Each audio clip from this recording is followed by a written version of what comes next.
Good. I'd like to call the meeting to order, and if we could stand for the Pledge of Allegiance. And Harry, will you lead us, please? I pledge allegiance To the flag of the United States of America and to the republic for which it stands, one nation, under God, indivisible, with liberty and justice for all. Thank you.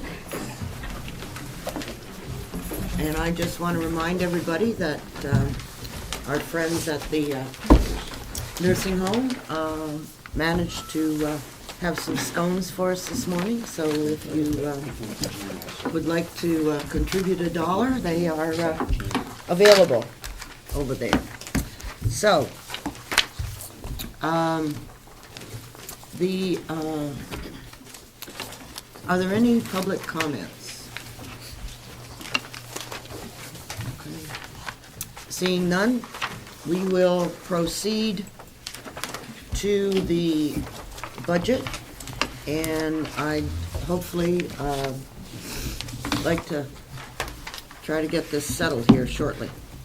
So, Representative Algren, since you were not here at our last meeting, I would like to start with the nursing home, if we could. Sure. And kind of go through where we are and what's happening with that. All right.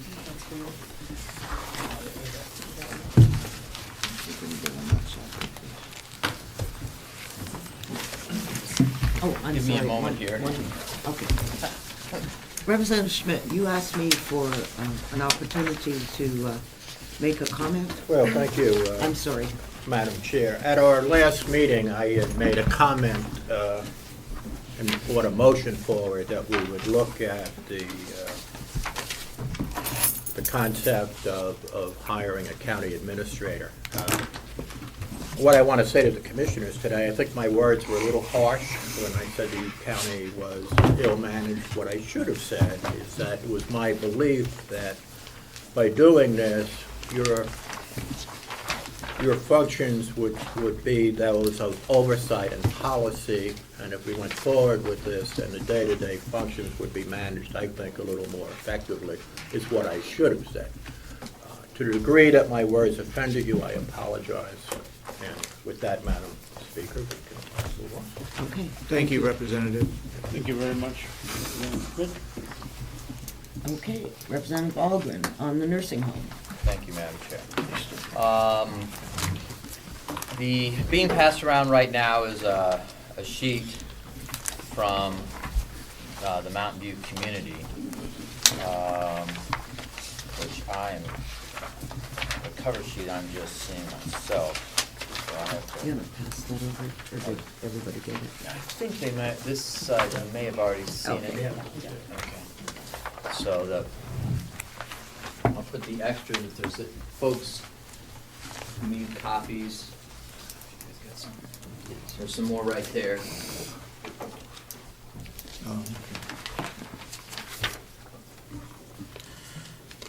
But I will begin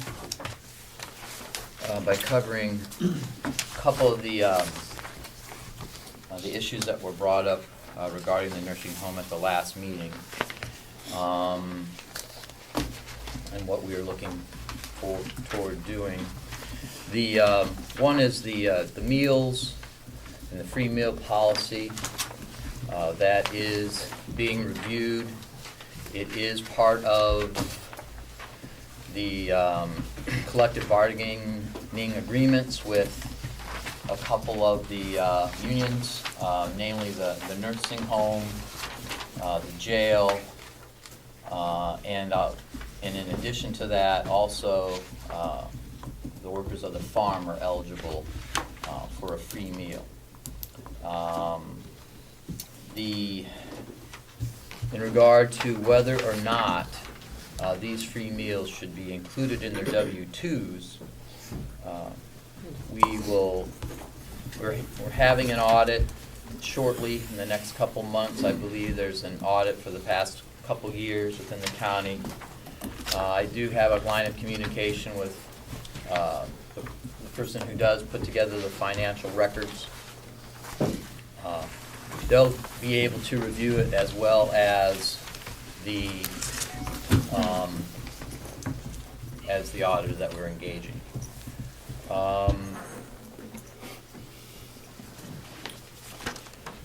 Also, May I ask a question? sure. When, on the free meal policy, what is the meal? One per shift. And that's not my question. What meal is provided? The meal that, my understanding is that the meal that is provided would be essentially the meal, like if you're in the jail, it's essentially the same thing that they're giving the inmates. And so what happens is essentially is they transport, large quantities of whatever they're making, whatever they've made over there, and then, the correction officers would also get a meal, whatever they're serving to the inmates. And that's true at the nursing home and, Yes, and it's also my understanding that that's a similar type circumstance, although the meals, you can't pick them up right within the cafe area. I don't know if they distribute them at the same time that the clients of the Mountain View community are also eating, but that is available. We had some discussion about that, and it kind of locks into the pricing of the cafe. The cafe meals are, the pricing is ultra competitive over there, and the reasoning behind that is that essentially Rob is competing with himself. He's basically trying to entice people who can get a free meal to go ahead and cross over and purchase a meal instead. So the pricing there is very competitive. We discussed with him the idea of perhaps giving the employees like a daily meal credit of which they could apply to something over there and redo their pricing structure. But once again, that's kind of locked into the collective bargaining agreement. So hopefully that will be that can be discussed during the course of that. Let's see. There was a question about. Could I ask another free meal question? Sure. Oh, I'm sorry. Before you get off that, I was just sorry. wondering if, that's okay, you were on a roll. Correction officers, do all correction officers, are they all eligible for a free meal? I was watching a video of one of the commissioners' meeting, and it sounded like just the correction officers who were involved in guarding a prisoner had meals brought over to them. It didn't sound like all correction officers. It's All of them. it's everyone, and that policy has been around since I've been here for 10 years, and the reasoning is that behind that, and the reason why with the corrections officers that it's probably not any W-2 issue is because we're doing it for the convenience of the employer. And when you're providing meals for your own convenience, then they're not taxable. And the reason why they'd be for our convenience is we don't want the correction officers having to leave the facility to go get a meal in downtown Ossipee or whatever. We want them to stay there for security reasons, both going in and out and what that causes. So I believe that the end result will be, certainly in that case, it won't be an issue and that would be the reasoning why. And it will probably also be similar within the nursing home itself. Does that mean another follow-up? Follow-up? Yes. If I might. I was wondering if there are non-union employees who are also getting free meals, to your knowledge. Boy, it's been a while since I've been on that subcommittee, but my Commissioner's shaking his head yes. Yes. there are some administrative people there, but that could receive them. But that's essentially, I guess, the basis upon why that would happen. So the next thing, ironically enough, that I was going to entertain was something that Representative Cordelli brought up at the last meeting, and that was regard to some wiring that went on over at the Mountain View community for the electronic medical records. We discussed that at the subcommittee meeting last week, on last Monday, and the best we could come up with, you cited a figure of $67,000 for this wiring. And the system itself. In the system itself. And I hope this answer is helpful, but within the subcommittee, the administrator and the commissioners kind of collectively, their best recall would have been a $35,000 outlay that they made last year. $10,000 of it came from some capital appropriation that we had made for them to purchase file cabinets that were fireproof. But since we were going to electronic medical records, they were not going to need these file boxes. So instead of spending the money on that, they spent it for this upgrade in the wiring. And then another $25,000 came from the duty fund. So that is something that's, essentially those appropriations are controlled by the commissioners. So that's the best I could come up with, or we could come up with in regard to that comments that you made last week. I want to thank, I guess, the camera crew that comes and videotapes this. I'm aware of what happened last week because I watched the meeting a couple times on the website. So that was helpful, and I do apologize for not being here last week. I was actually 40,000 feet in the air coming back from Arizona. Let's see, so we talked about, another question is about what we're going to do with the annex. We're going to meet again to discuss that more in detail. And I think we have a proposal that we can present later on that, in the very near future about what we can do there after we meet. Let's see, the revenue from the cable, I believe, was another question. The revenue that we generate from the clients at Mountain View Community is essentially, it's not in the revenues. It's offset against the cable expense, which of course poses the question, is that considered standard accounting principles? And the answer to that is probably no.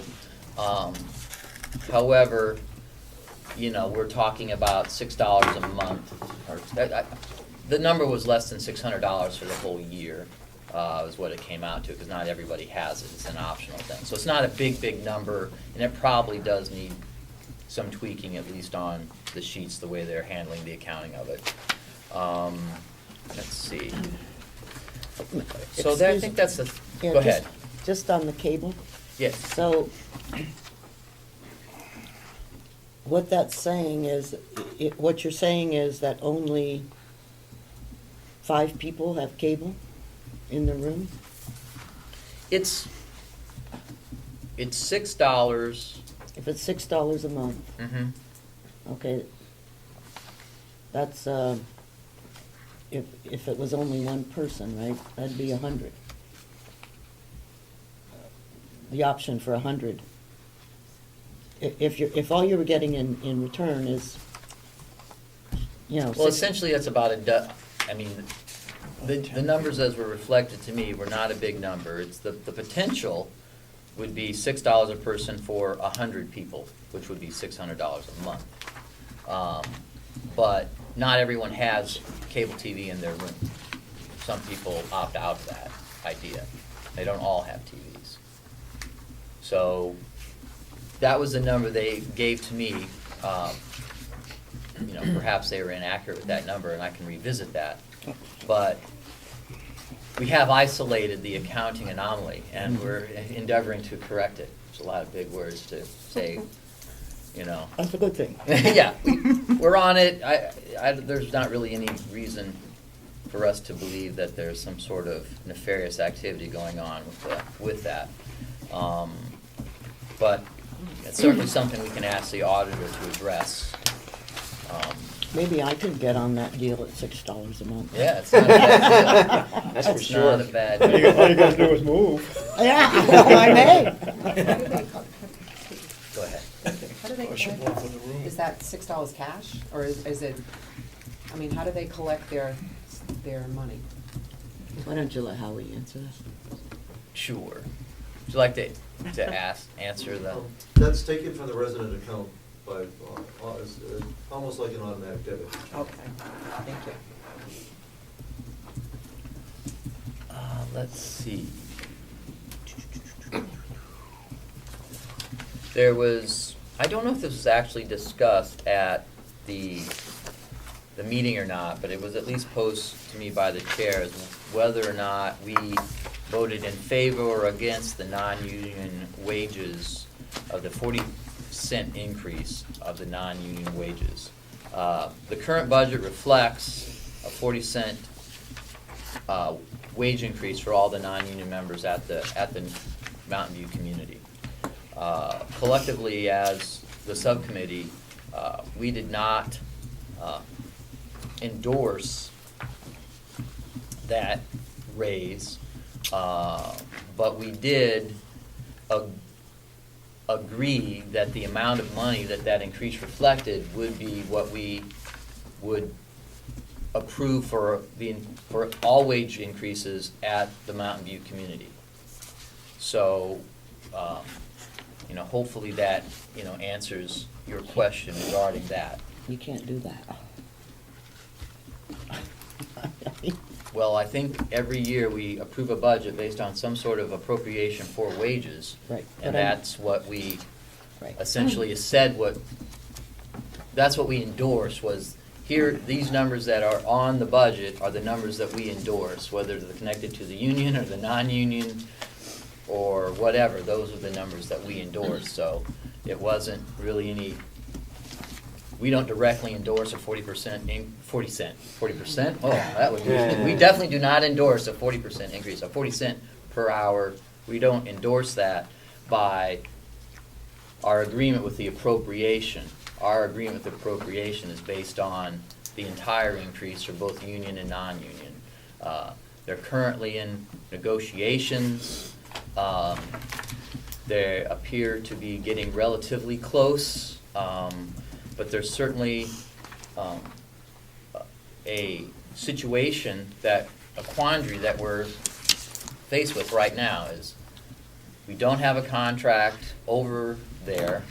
We're trying to put together a budget, but we don't have a contract, so it's very difficult for us to make an appropriation that is reflective of whatever the contract negotiation is without getting involved in it. It's my understanding that the non-union there's no money for their wages in the budget. None. That is certainly not our understanding, is Well- that so? Pardon? All of the non-union wages are in the budget. Union. Oh, No, you you said said no. non-union. Oh, I'm sorry, union. Yes. Correct. Yeah, the You're union. correct. You're The correct. union wages are not in the budget. That's right. That is absolutely I'm correct. sorry if I and- said- And I apologize if I wasn't clear what I was saying, is that within the budget, the increase was due to any non-union members any non-union employees when the commissioners proposed a 40 cent increase per hour, that's what's reflected in the budget. And essentially, but there's a large number, about half, if not a little bit more, employees over there who are union, who are part of the union. Any increases that they may or may not receive are not reflected in this budget. And as a subcommittee, we voted that we would not increase the amount that was appropriated for the total labor. That we're not making any increase, and that in the future, for us to be able to budget these things, that these negotiations need to take place in a timely manner that allows the commissioners to put them into to their budget that they submit to the state, and for us as well to be able to entertain exactly what that would reflect in the budget. So that's because, but in addition to that, by statute, we're not really allowed to inject ourselves into these negotiations. So if we are to start adding money in anticipation of what they might be, we're really, we're walking on unsteady ground, and it's just not in our interest. So during the course of our subcommittee meeting, our communications with the commissioners is that they are, and I think we should support them, in the endeavor that within the contract there becomes, as part of that contract, that the contract renewals have a time certain. And if they don't meet that time certain, that they understand that any retroactive pay or anything is not going to be negotiable, because it's just not the way to do business. It's just impossible for us to do a budget when we don't know what the wages are going to be. And it's not unreasonable in any sense for these negotiations to be done. They should have been already done. And it's, for whatever the reason, it's just not appropriate. And we believed as a subcommittee, and reflecting to the entire delegation, that we simply aren't going to appropriate any money for any raises, unless the negotiations are done, so we can be the so we can be, I guess the word I want to use is appropriate with the taxpayers' money in our budgeting. Now, having said all that, there is a little money that we don't spend, the unappropriated funds. Last year there was around $400,000 that wasn't spent. Okay, so there's a little bit of money that we appropriate in general that does not ultimately get spent.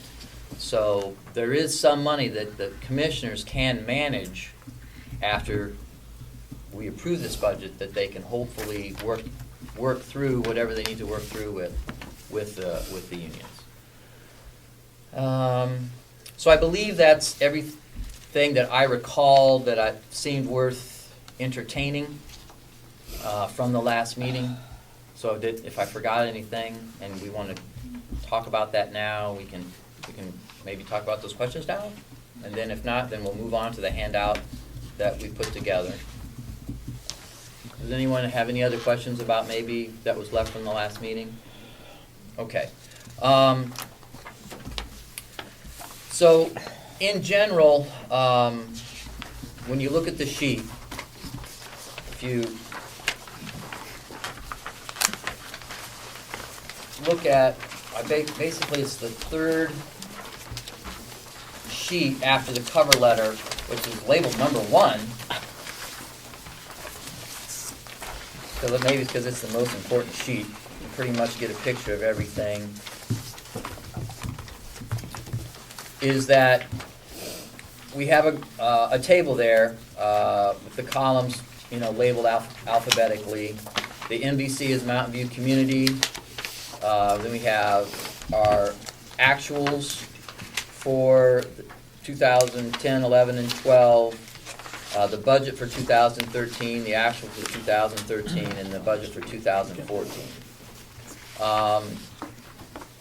And essentially, what you can glean from these numbers are that the revenues from last year's budget were increased by $87,850. And then we in turn increased, or we're going to propose to increase the budgeted revenues $87,850, so that the bottom line is that the Mountain View community will remain budget neutral this year to last year, which was initially, it was actually a couple $100,000 more in a deficit, which we as a subcommittee felt that was not the objective, and actually the commissioners kind of agreed that we certainly should be holding the line.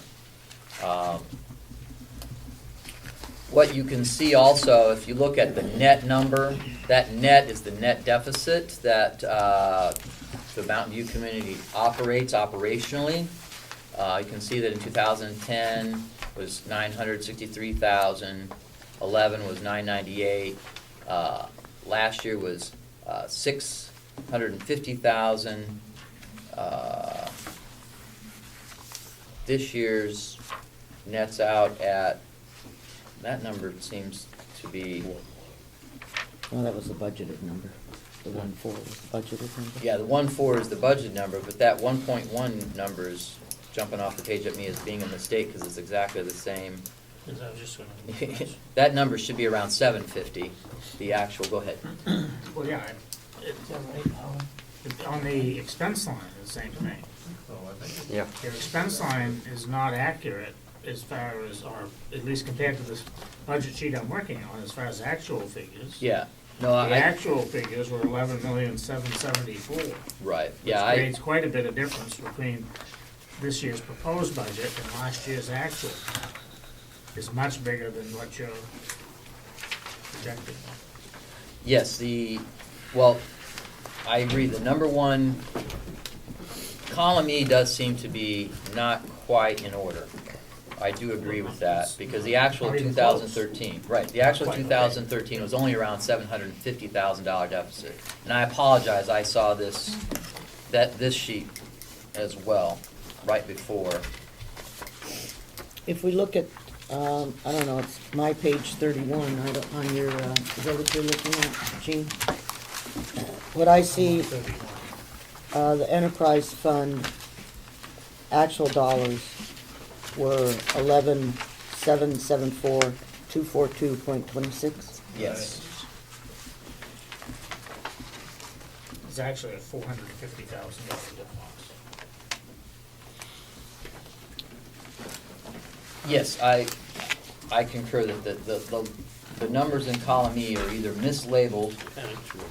See, that's the budget. Yeah, the number at the top there is the budget. It's the same as the budget in 2013. That number should be 11,774,000. And then the actual revenues, that number may be correct. Let's see. The actual revenues, yeah, that number is correct. The 11,021,799, which you can find on your pink sheets on page 5 under actual dollars 12/31/13. So that number is correct. For some reason, they just put the wrong number there.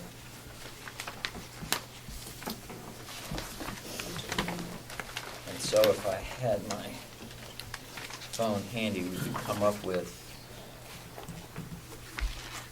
what that number should be. I apologize for the, 752,443. what was it? The net deficit, 752,443. Yeah, 752,443. See, yeah, the actual number is around 750,000. That was the actual deficit that was run last year. Which, we aren't, jumping up and down about, because it's actually 100,000 more than the year before. But we are,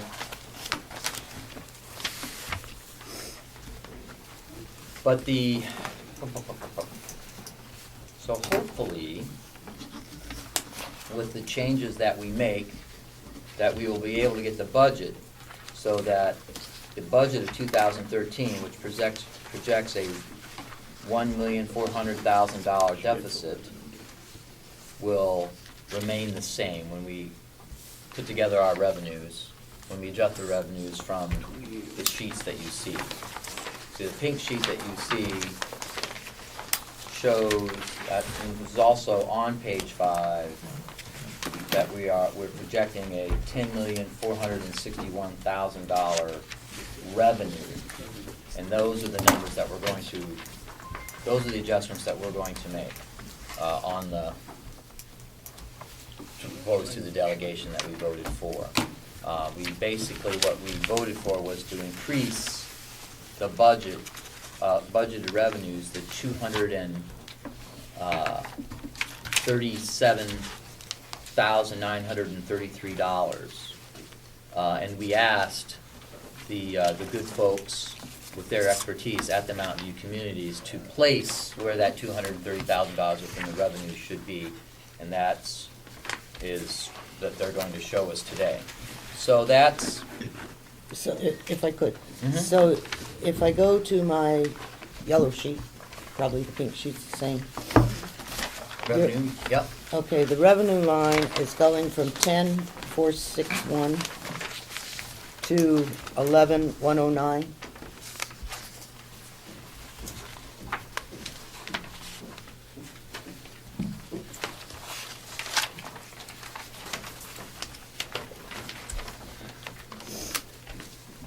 That's your I don't recommendation? know where those figures came from.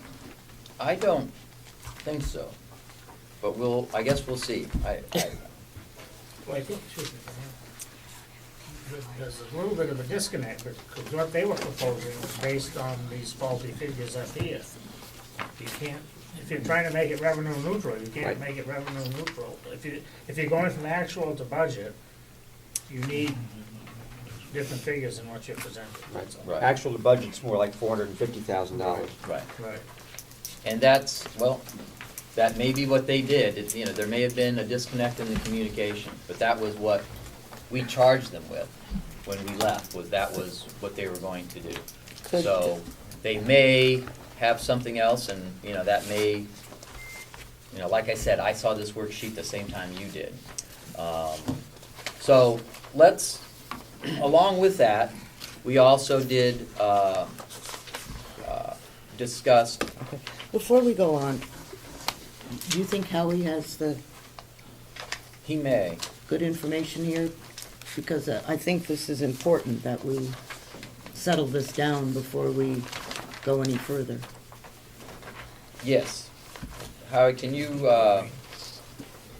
let us know what you do indeed propose the revenues to be?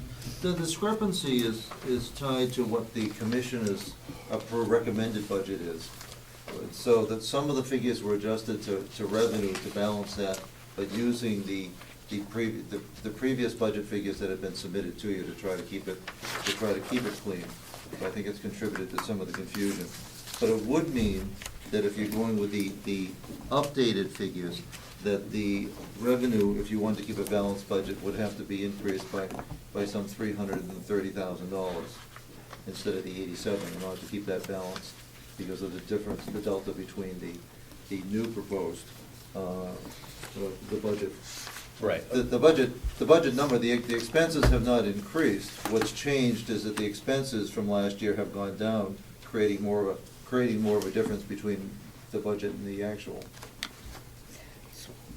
So what is the budgeted, what number are you proposing for expenses in 14?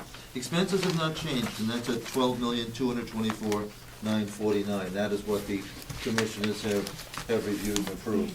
Okay. Is that what the subcommittee reviewed and approved? Yes, that is. Okay, so there's no change from the commissioners? That is correct, other Okay. than the proposal of adding back in the maintenance, the money that, from the maintenance, the care of grounds dollars, those $35,000 that were removed that we were gonna put back in. So there's $35,000 there. That's really the only change. And the small amount of tax money, whatever that was? Right, yeah, it was like $800, I believe it was the number, $600 or $800 was that number. Those were the only two things that we were going to change to that it's not reflected necessarily in our discussion. But other than that, And what is the value number? we don't know yet. Oh, all right. Go ahead. If, Yes. okay, right now, the difference, and I thought you were working off last year's actuals as opposed to this year's budget. Is that correct? Our objective was, if you look at column D, it says budget for 2013, Okay. and that reflects a $1.4 million budgeted deficit. That essentially what they were charged with was that our budgeted deficit would be the same in 2014 of 1.437848. So it would remain budget neutral to last year's budget. Budget, well, the problem is, the last year's, why wouldn't you Right. factor in last year what we actually spent? That's more indicative of what the budget for the place should be, is what the actual expenditures were. And the expenditures were $11,774,242, as opposed to this year's proposed budget, and this year's proposed budget is $450,707, more than that. Well, you know, if I might respond with all due respect, that $450,000 out of $11 million is not a whole lot of money when we're talking about budgets and the difference between the appropriations and what's just actually spent. If I may, I guess I appreciate your feeling, but to me, $450,000 is a lot of money. And if spread over the whole budget, if we keep going at 450 here and 450 here, it starts to add up pretty quick. That's why, that is a lot of money. I'm sorry to disagree, but. It's not a, I don't, discount that $457,000 is a lot of money. It's certainly more money than I have. However, that working within the constraints of a $12 million budget, only having a cushion of $450,000 is not a whole lot of money. If we would care to look at the rest of the budget and the amount of cushions that are available to the other departments, we could entertain that now if you think that for some reason that we're, need to make more cuts in the budget. We could look at them all and see what the differentials are. If I may? Yes. I don't know what you mean by a cushion. You're actually trying to build in a cushion in these budgets? I guess I'm a little unclear of what your goal is. Well, unlike, the other departments, the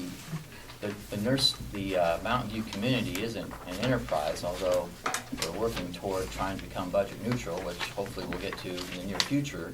But in order for them to be able to garner more revenues and have more expenses, then they're gonna need some appropriations to be able to spend that money if they're able to generate more revenue.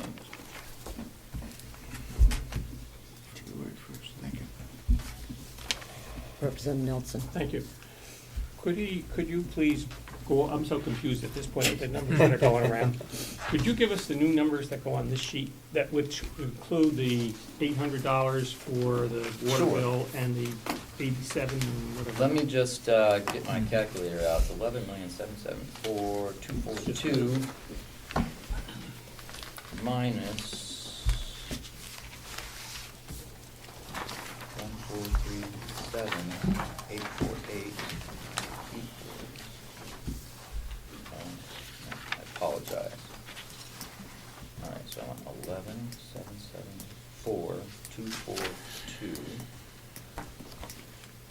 minus 1,437,848 equals. You see what they're doing? I don't know what they're doing right this minute, but this makes sense.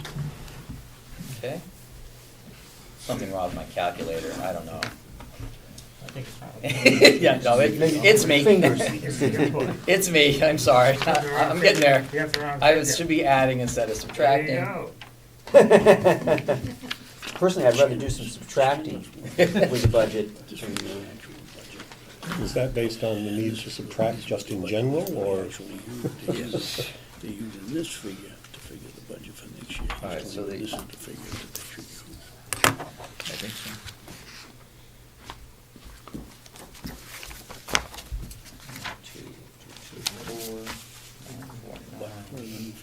All right, so the budget expenses are, It's the right figure, except. yeah, 12,224,949 plus 1,437,848. Because I went to this last meeting at the nursing home, was it the one I was going to? Yeah. I forgot to watch it.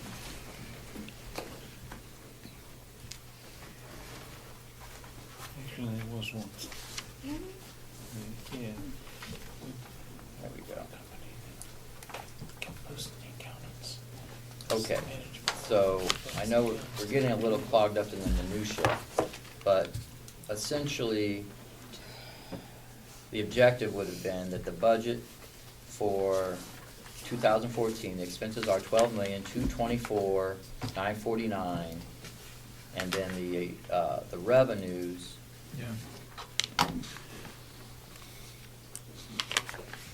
Would in turn be, what I have as being $10,787,101, but still don't feel comfortable with those numbers. I apologize. Let me work on those numbers, but so I can be more specific with them. But I'd like for Howie to be able to just present what we worked on within the committee as far as the structure of the business plan and the client mix. So go ahead, Howie, and I'll try to and why don't you explain what you did, and then we can go forward from there. I apologize. And also, if I might, as a point of clarification for the reason for what's perceived as being a surplus from the previous year, that speaks not to exactly how we manage expenses, but it speaks more directly to a unique situation with nursing homes in terms of case mix.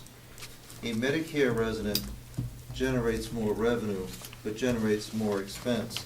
If we could know exactly today what our case mix is going to be for the next year, we could give you a very exact budget. Last year, as it turns out, our expenses were low, but that also meant our revenue was slightly low. So it's not a bad thing. It was not bad planning or bad management that we came in with a surplus. It's because the case mix did not meet. Instead of having the 10% Medicare that we had budgeted for, we had 5%. The reason, because it always raises another question, the reason we had a relatively low Medicare census is that we had a very high Medicaid census. We had a nursing home that was full virtually all the time. Full is good for Medicaid census. It reduces our ability to take in Medicare census. We're working on that, and that brings us to your page 2, which is a multi-year forecast.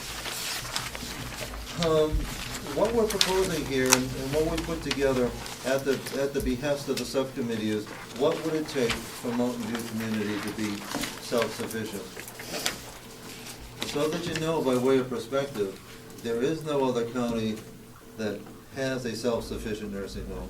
There is no other county that holds out even hope for a self-sufficient nursing home. What we're looking at here is unique and challenging. Now, for me, if this is a bit of deja vu for me, because it was about 12 years ago that I stood before the Belknap County Delegation and represented a case for making, as the chairman of the Gunstock Commission, the Gunstock Recreation Area, presenting a case for making Gunstock self-sufficient. That has actually worked, I'm pleased to say. The county ski area, I used to go every year to the delegation and ask them, believe it or not, for $500,000–600,000 in subsidy for a ski area. Gunstock now returns a minimum of $160,000 a year to the county. What we can do here, and the reason why it's not pie in the sky, is that you've already made a tremendous investment in the Mountain View community. That new building is what allows us to be able to look at the potential of being self-sufficient. So what we have here is not exactly a roadmap, but it is a general guideline. There are a lot of assumptions being made, but it is entirely possible, within this 10-year time frame, for us to be able to get to the point of self-sufficiency if certain things happen. The delegation, the subcommittee have looked at some of those assumptions. The commissioners have not yet reviewed them in detail, but they're aware of them. So there's still administrative work that needs to be done. But the key to it essentially comes to two things. We need to increase our revenues. Our expenses are under control, but our revenues are subpar. We need to increase our Medicare revenues to 10%, and we need to increase not the number of private beds that we have, but our revenue per private bed that we have. So we're not going to back away from our commitment to taking care of the poorest of the poor through Medicaid. But we're not going to subsidize the private pay beds in the way that we have to some level, if that in fact is something that is reviewed and approved by the commissioners. But it is an assumption of this going forward. So what you see is that as you look under the year 2018, there is a possibility, not the guarantee, perhaps not even the likelihood, but the possibility of our generating a surplus of income over expenses, which I think is reasonable and fair, given the advantage that we have at present. We're operating in a system that while our labor costs might be higher than the private market, we don't have the profit incentive, we don't have to generate a profit, and we have other cost considerations that should put us in a position of being able to be a resource to the community rather than, to the county rather than a net expense. Are there any questions for Mr. Chan? Yes, Representative Tysers. Madam Chair, if we accept the figures in this handout, does that mean we're also accepting a policy of reducing the number of Medicaid beds as it states on page 2? No, because that represents the status quo. That is as present. So Well- it increases the yield for those existing beds. Now, strategically, and you'll see it laddered in as part of the detail, with those roughly 25 private pay residents that we have, the fee would increase for new people coming in, not for existing people that are here. Because otherwise, that will be my recommendation to the commissioners, because I feel that it'd be exploitive to try to drastically increase the fees for people that are here. That would be wrong. But for somebody knocking on the door 2 years from now, knowing that it's the same fee or similar fee to what they would pay anywhere, they'd be then making an informed choice for whether it made sense to them or not. Can I follow that?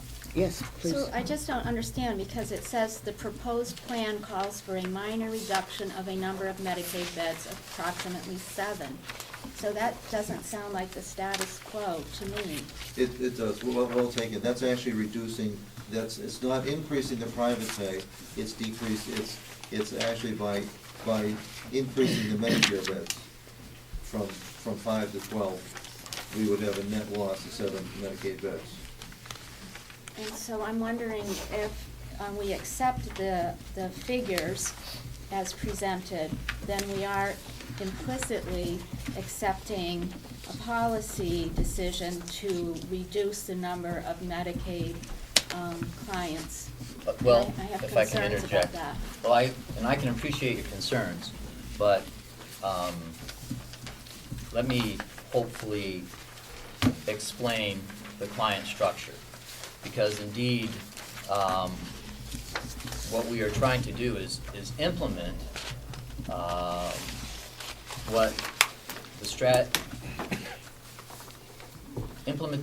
the strategy that was put forth when we built this new complex, okay? The building is designed to have one neighborhood, approximately 12 beds, 12 or 13, I'm not sure which neighborhood it has in there, 12 or 13 of those beds to be for Medicare or skilled care.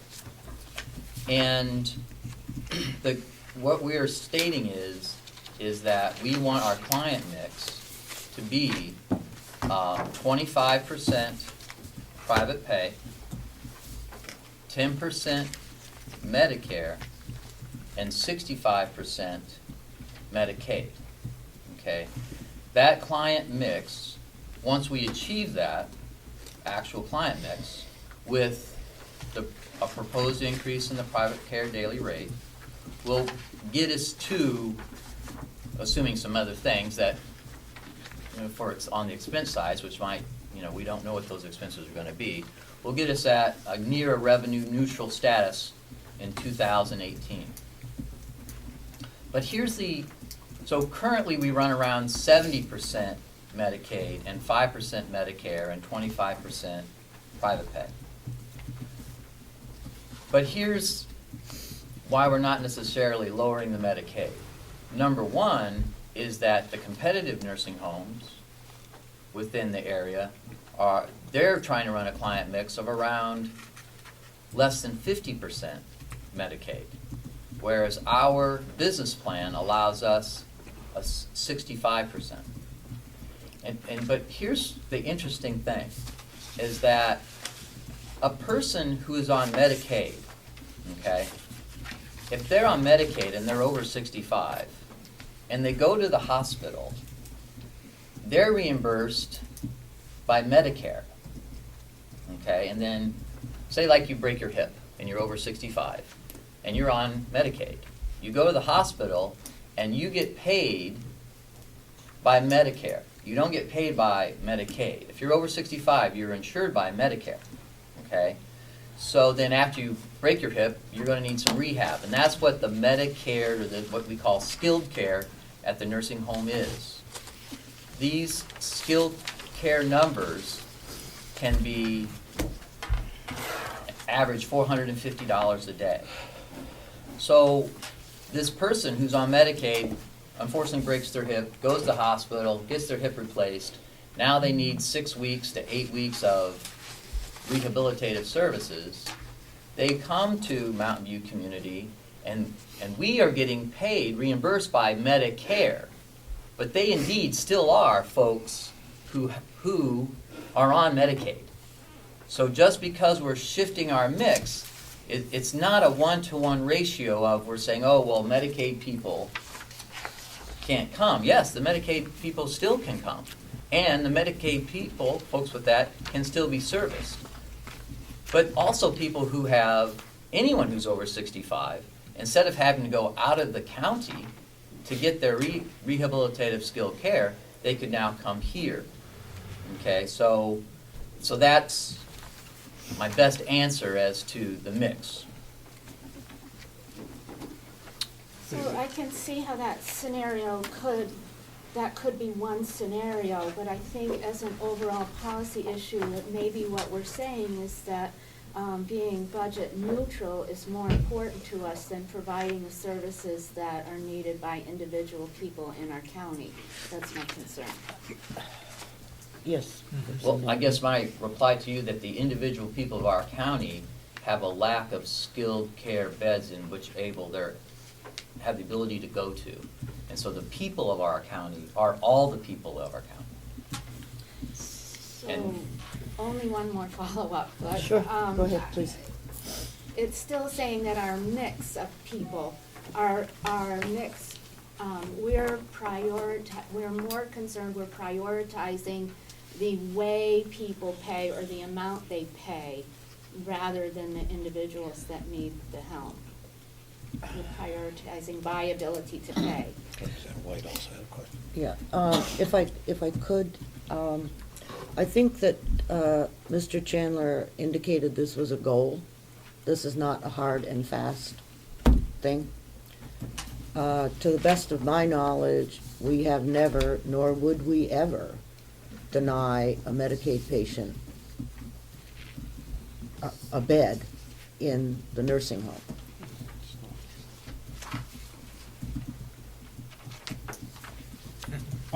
If I could follow. Sure. That might have been the case in the past. I believe what the subcommittee had asked the nursing home personnel is instead of to start running these scenarios, and have we denied someone, and would we deny someone in the future? If we denied someone in the future for a Medicaid bed, my answer would be that we were filling that with skilled care on the Medicare side, in that for those families with someone of injury or recovering is every bit as important as that one person that. Right. But I guess what I'm saying is that we wouldn't, what do I want to say? We wouldn't deliberately leave a bed open. Or would we, Howard? We would. You would. Okay. In fact, in order to be part of why our census for Medicare was low last year, not the 10% we wanted, is that when a hospital calls today with somebody to discharge with a broken hip, they need an answer today, not a promise for next week or the week after. We would actually be making available, keeping beds, a small number of beds, 1 or 2 beds open. We'd also be using those beds with alternate programs, if approved, that would include hospice and respite care. To address the It is a dilemma. When you try to have financial self-sufficiency, there is a cost, and in this case would be the total number of Medicaid beds. Representative Algreen gave the best explanation I've heard of what dual eligible people are. The 65 that we talked about is the minimum number, because many of those people receiving Medicare services will be dual eligible and will be Medicaid. If there's another reason to consider, and that I might not have articulated very well in your cover letter, is the preservation of quality care for all residents, especially those of Medicaid. I'm concerned that at a future time, finances could get to be so tight that we wouldn't have the money to do things as well as they need to be. Being self-sufficient is, in my mind, the best protection we can have to be sure that we'll have the money to provide the best possible care to Medicaid residents as well as to the others. So I see it as a protective move. Would it be better? Right now, there is no reason to believe, in fact, there's every reason to believe just the opposite, that we do have enough Medicaid beds within this service area to serve all the people presently needed. In fact, in some of the county homes, talking to Sullivan and Hillsborough particularly, have surplus beds. Cheshire has empty beds. The problem isn't not enough beds anymore, it's actually too many beds with other counties. This is a good strategic move, I believe, on our part, because I think the 65 Medicaid beds plus that we have are adequate to serve our service area. And it's proven to be relatively reliable, at least these past 2 years. And given that we didn't have 100% census in the old building with the same total census, would suggest that that 65 is a good working, is a reasonable working number. It is one, of course, that can be reviewed and revisited as often as the commissioners and the delegation each year choose to take a look at. Okay. And I also, to go along with that, if I might, is the fact that we are encouraging people to stay in their homes, as opposed to, moving into nursing homes. And so that's that's another thing that will, and from everything I hear, that's another reason why the number of Medicaid beds are going vacant, if that's the right term. And for the explanation for that, the number of people who are getting older, the number of people needing Medicaid are expanding. But because of home care services, they're receiving care longer at home. What it means is that when they come to us at Mountain View, their length of stay is going to be shorter. Instead of being a resident for 5 and 6 years, they're going to be a resident for 1, 2, or 3 years, which means the same number of beds will serve twice as many people, and that's what other counties and nursing home in general are seeing. I'm sorry, Representative White, you had a question? Yes. It's my understanding that the reason the county's in the nursing home business is to service the poorest in the county that need nursing home services. So my question is, if we go with this model as a policy, and we do have more people that come to us that are Medicaid funded, that need the service, are we obligated then, if we decide we're gonna hold those other beds open, are we obligated to still pay for those people and put them in a different nursing home in a different county? I believe the answer to that is yes, but I'll let Hallie answer it. Go ahead. There is no obligation at present, because it's coming from the state. So while we try to be real protective and give clear preference to Carroll County residents, other counties are doing the same. But I think what would happen sooner, if we found that we weren't able, if that 65 beds wasn't the adequate number, that there would be the commissioner review and the delegation's review to adjust that number. But I think that's going to prove to be more than sufficient for the foreseeable future. Go ahead. I want to interject that the nursing home is not statutorily is not under any obligation to service the poor. it's not what it does. I mean, however, we as a group believe that that should be part of our objective. But statutorily, that is not why we have the nursing home. We're not bound to have a nursing home. And in fact, at one point, we entertained, although probably not very seriously, just not even having a nursing home. Right. Okay, so essentially, what we're saying is we're trying to balance the fiduciary responsibility we have to the taxpayers as well as the responsibility we have to those in less need. And we are essentially saying that right now, there's approximately, aggregately, 70 people at Mountain View Community that are on Medicaid. And what we're saying is that if we made that number, instead of 70, 65, and replaced those 5 beds with Medicare people who we built the nursing home for, when we executed the vote to build that nursing home, the design of that nursing home was to have one of those sections to be for exactly what we're talking about. So part of what we're doing is executing the plan that was proposed when we built the nursing home, was to have that neighborhood to be for skilled care. Can I just follow up? Yes. I understand that, and I, it's not that I don't support that model. I just want a clarification on, is it for the poorest people in the county? Are we still under obligation to fund those people regardless of where we put them, whether we have our nursing home model? We are, yes. Okay. Yes, no matter where, if they are a citizen of our county, if they go to a different county, that's that DEAS number that we see that we don't know. That's part of the DEAS number, is wherever they are, is indeed, we are charged that other half of the money. And would that affect us, say, if we started getting a lot of those people in, yet we were sticking to our model, would that throw off our budget? I don't think so. Well, essentially what we're talking about is our contribution would be, kind of round numbers, is about $70 a day. Because what happens is we get about 160, well, it's 162 something for Medicaid per day, and essentially we end up paying about half of that number. So it's about $80 per day is what we pay into, the county pays into all the Medicaid folks that are in a nursing home facility, no matter where they are. It doesn't matter where they are. So, and the average skilled care person or hospice care person, which is something we haven't even talked about but is part of this, is $450 a day.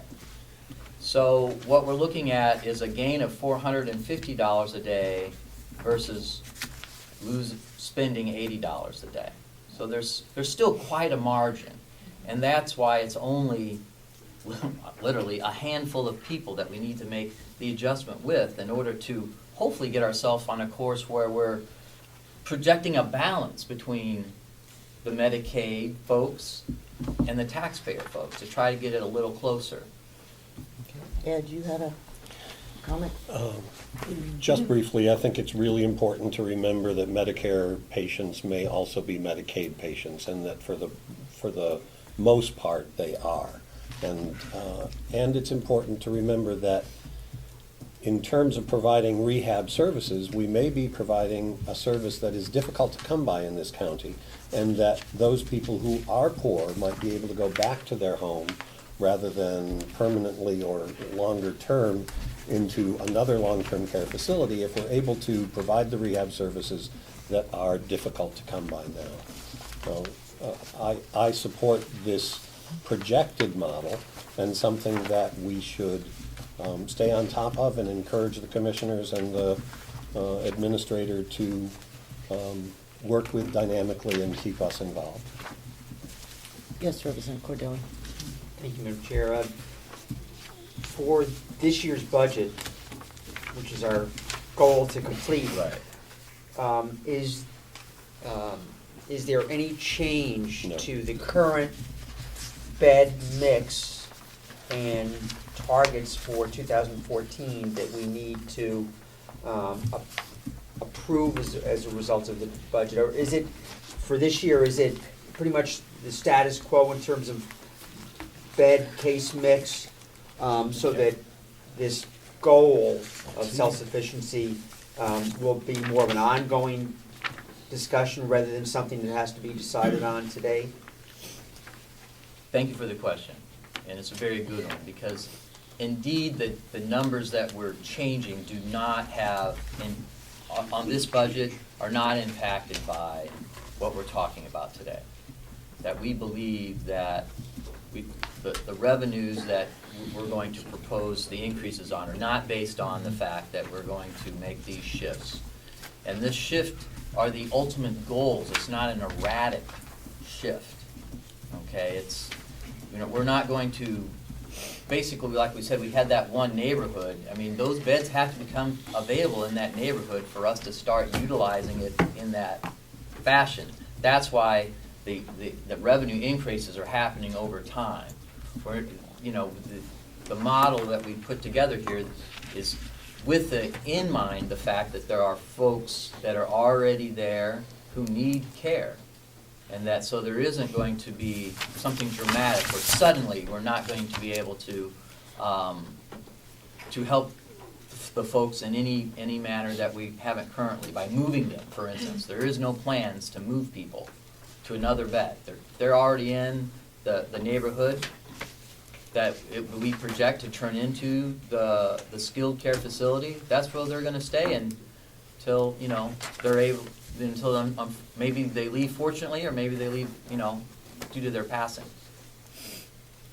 Okay, if I understand what's going on here. Yeah. The nursing home committee does not have a bottom line recommendation for either expenses or revenue for 2014. Nope, we do have a recommendation. But The it's recommendation for the expenses is $12,224,949. 12 million? Yeah, 12 million, yeah. That is the recommendation. However, we do need to add, Well, then,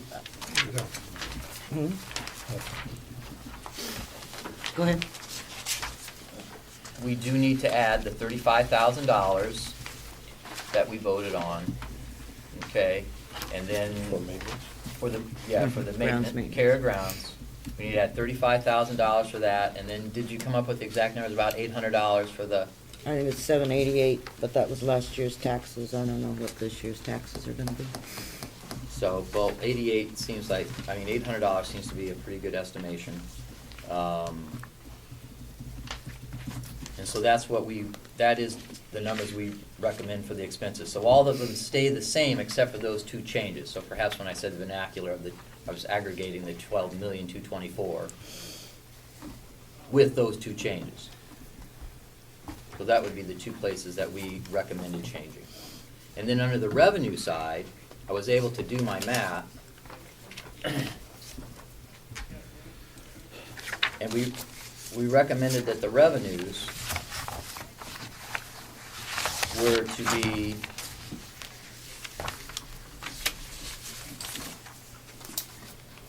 this is what we asked Howie to do, was to make the revenues the $10,787,101. But in addition to that, we need to add there's $35,800 for our. Okay, so you figure that out. Yes. And I think there's also a caveat there on the non-union wages. Okay, so I'm not sure that we have, till we get through the non-union wages discussion this afternoon, or this morning, I hope, that we will, okay, yes. One comment, how does the union contracts that are going on now fit into the budget? They don't, Okay. at this point. We have one approved, which is the sheriff's budget. Sheriff union contract has been Okay. approved. Okay, and The other does, two are a long ways away. and does that come to the delegation for review?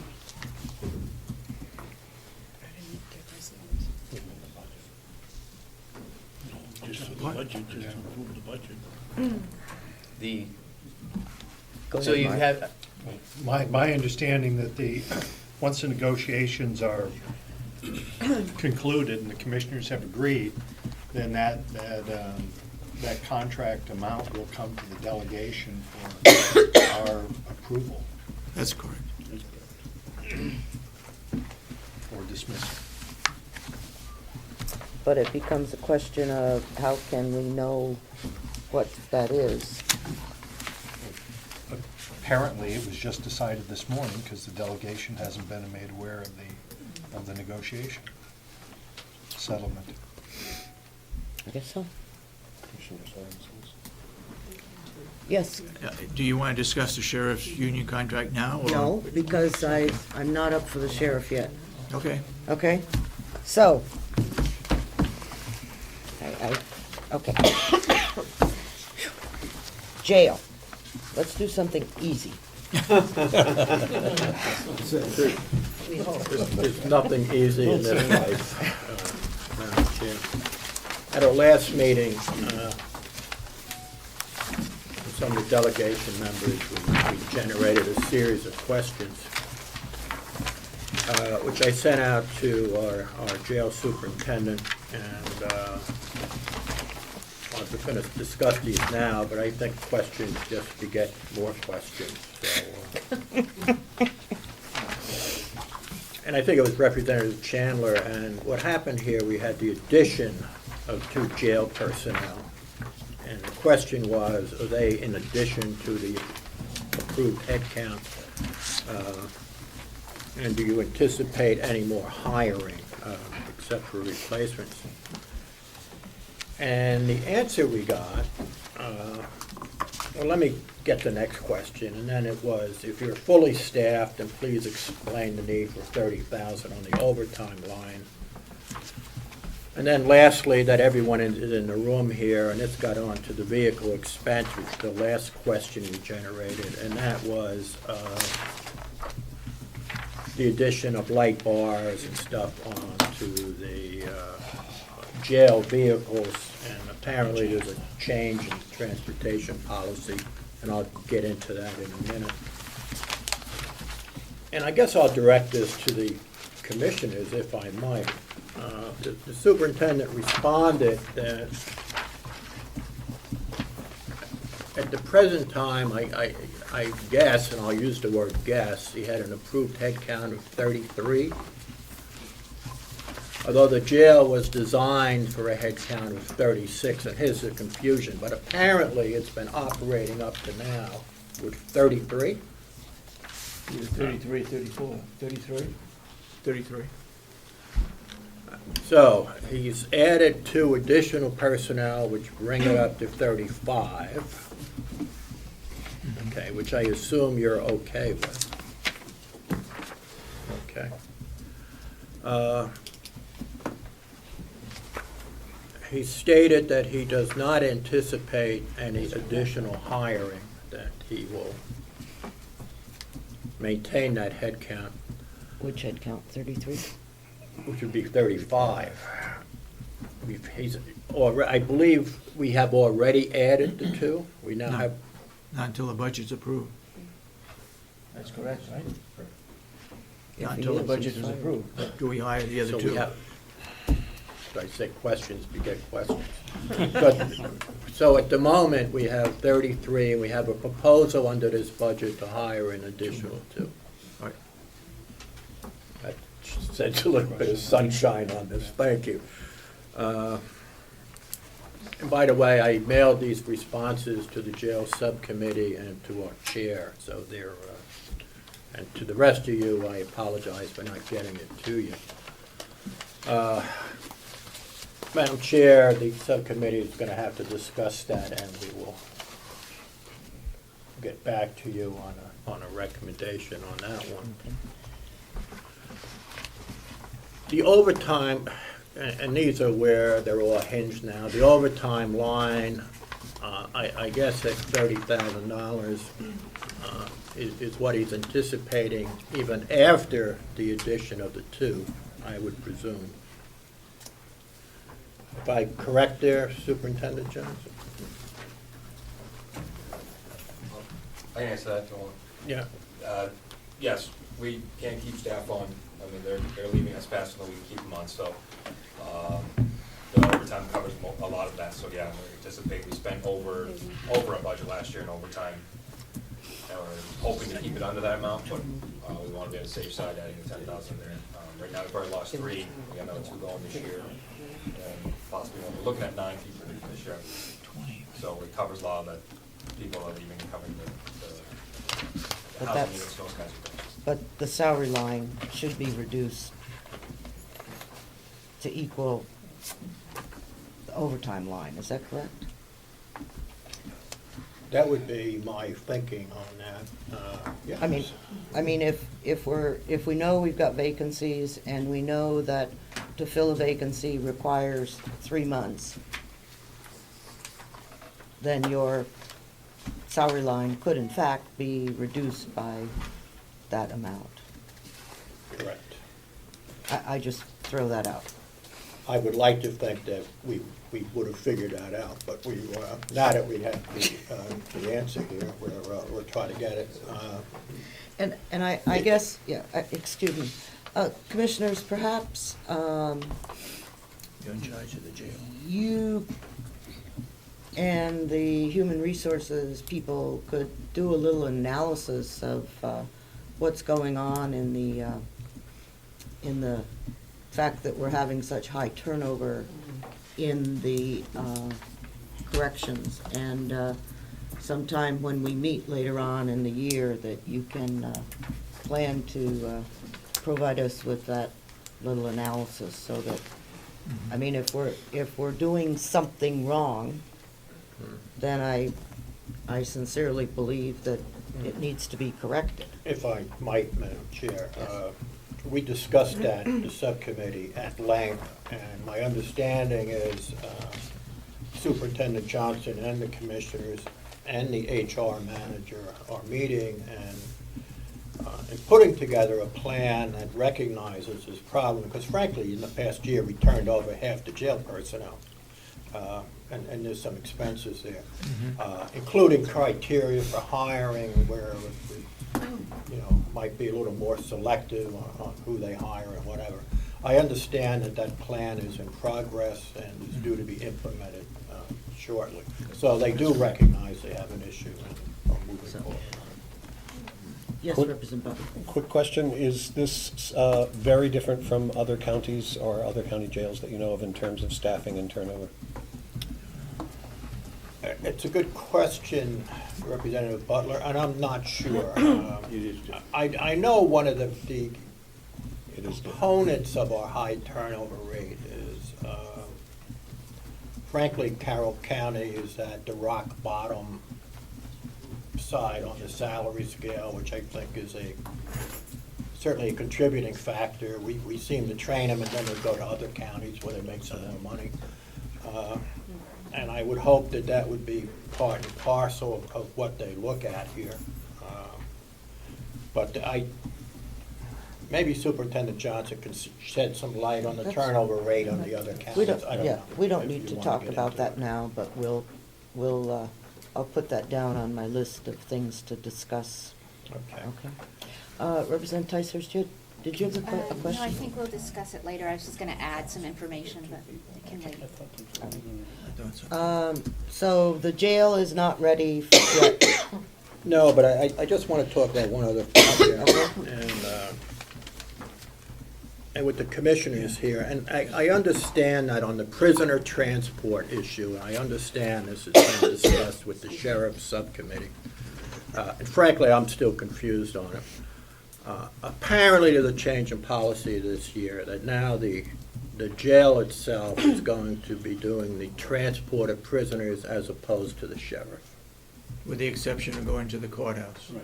With the exception of government. Yeah, And I there's guess some my other question is,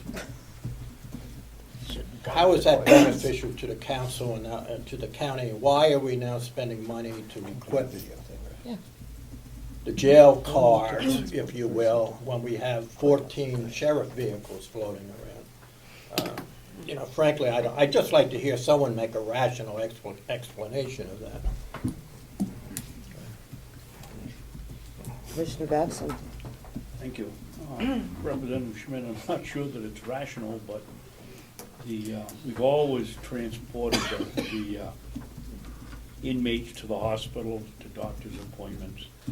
The new law allows for blue lights on it. The sheriff, I'm sure, and this is where it may not be rational, doesn't want to give up his automobiles to the jail to make a delivery to the hospital, and that's where the problem is. Well, I have a question. Yes, Representative Chandler. It's a two-part question. The law allows for blue lights, doesn't say have to have it, does it? That's correct. Thank you. Second question. What of the transfers that you're presently doing some now to the hospitals, is that correct? Everything besides from the jail to the courthouse, we take care of everything else. They're in our custody, we own them, even by statute, we own them, they're ours. We have our own 3 cruisers. We do all transports to go to jails, to any other places that to go to, hospitals, mental health appointments, rehab centers, treatments. We do all those transports ourselves. Nothing has changed on who's transporting people. Correct. You just want to add blue lights to your car. Yes, we're gonna have blue, yes.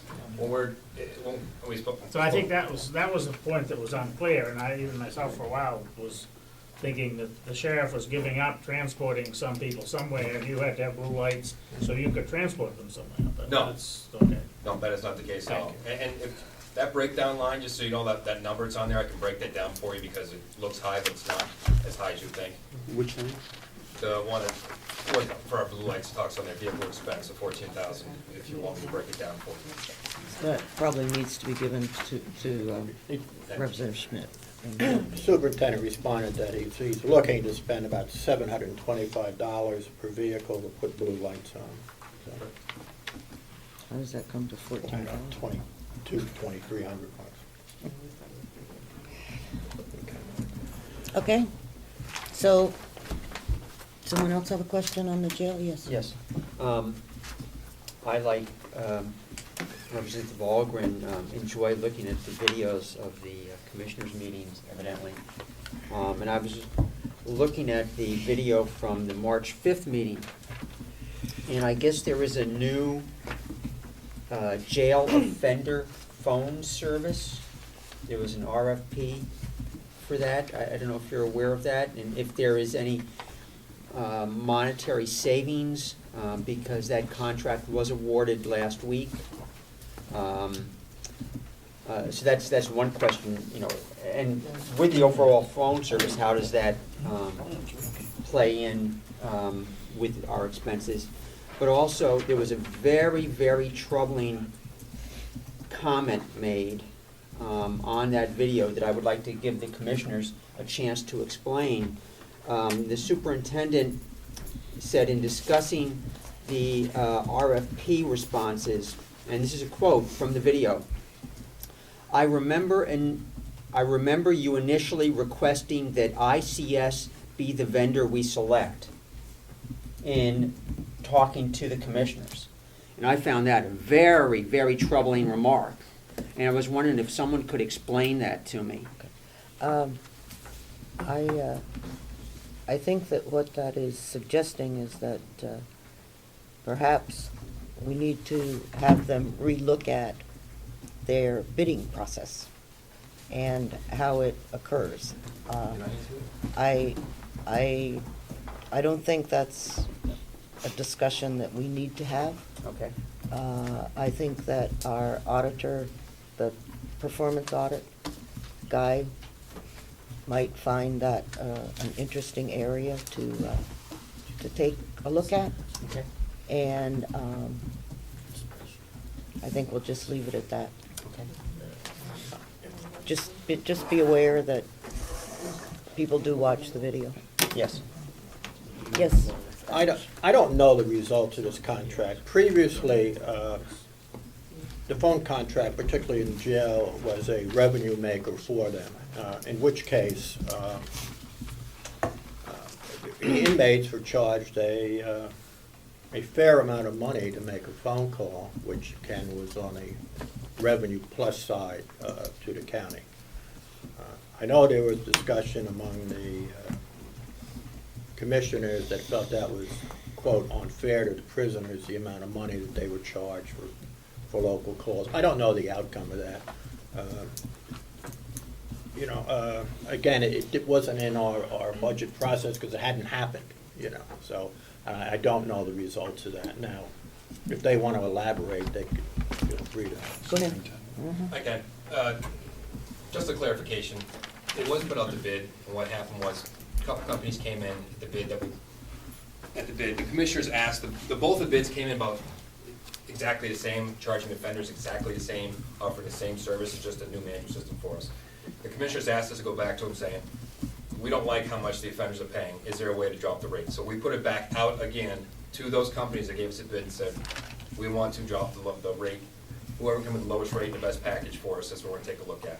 At first, yes, it was IC Solutions, because they both came in exact same bid. When it came back a second time, with the difference in numbers what the offenders paid, we ended up asking for the other company because their lower rates and offered us more money. Not more money, better package deals, put that. The revenue is $1,400 a month flat fee from the phones, so $16,800 a year is going to be the flat fee for revenue from the offender phones. Is that revenue reflected in the budget? No. Yes. Probably not. Yes.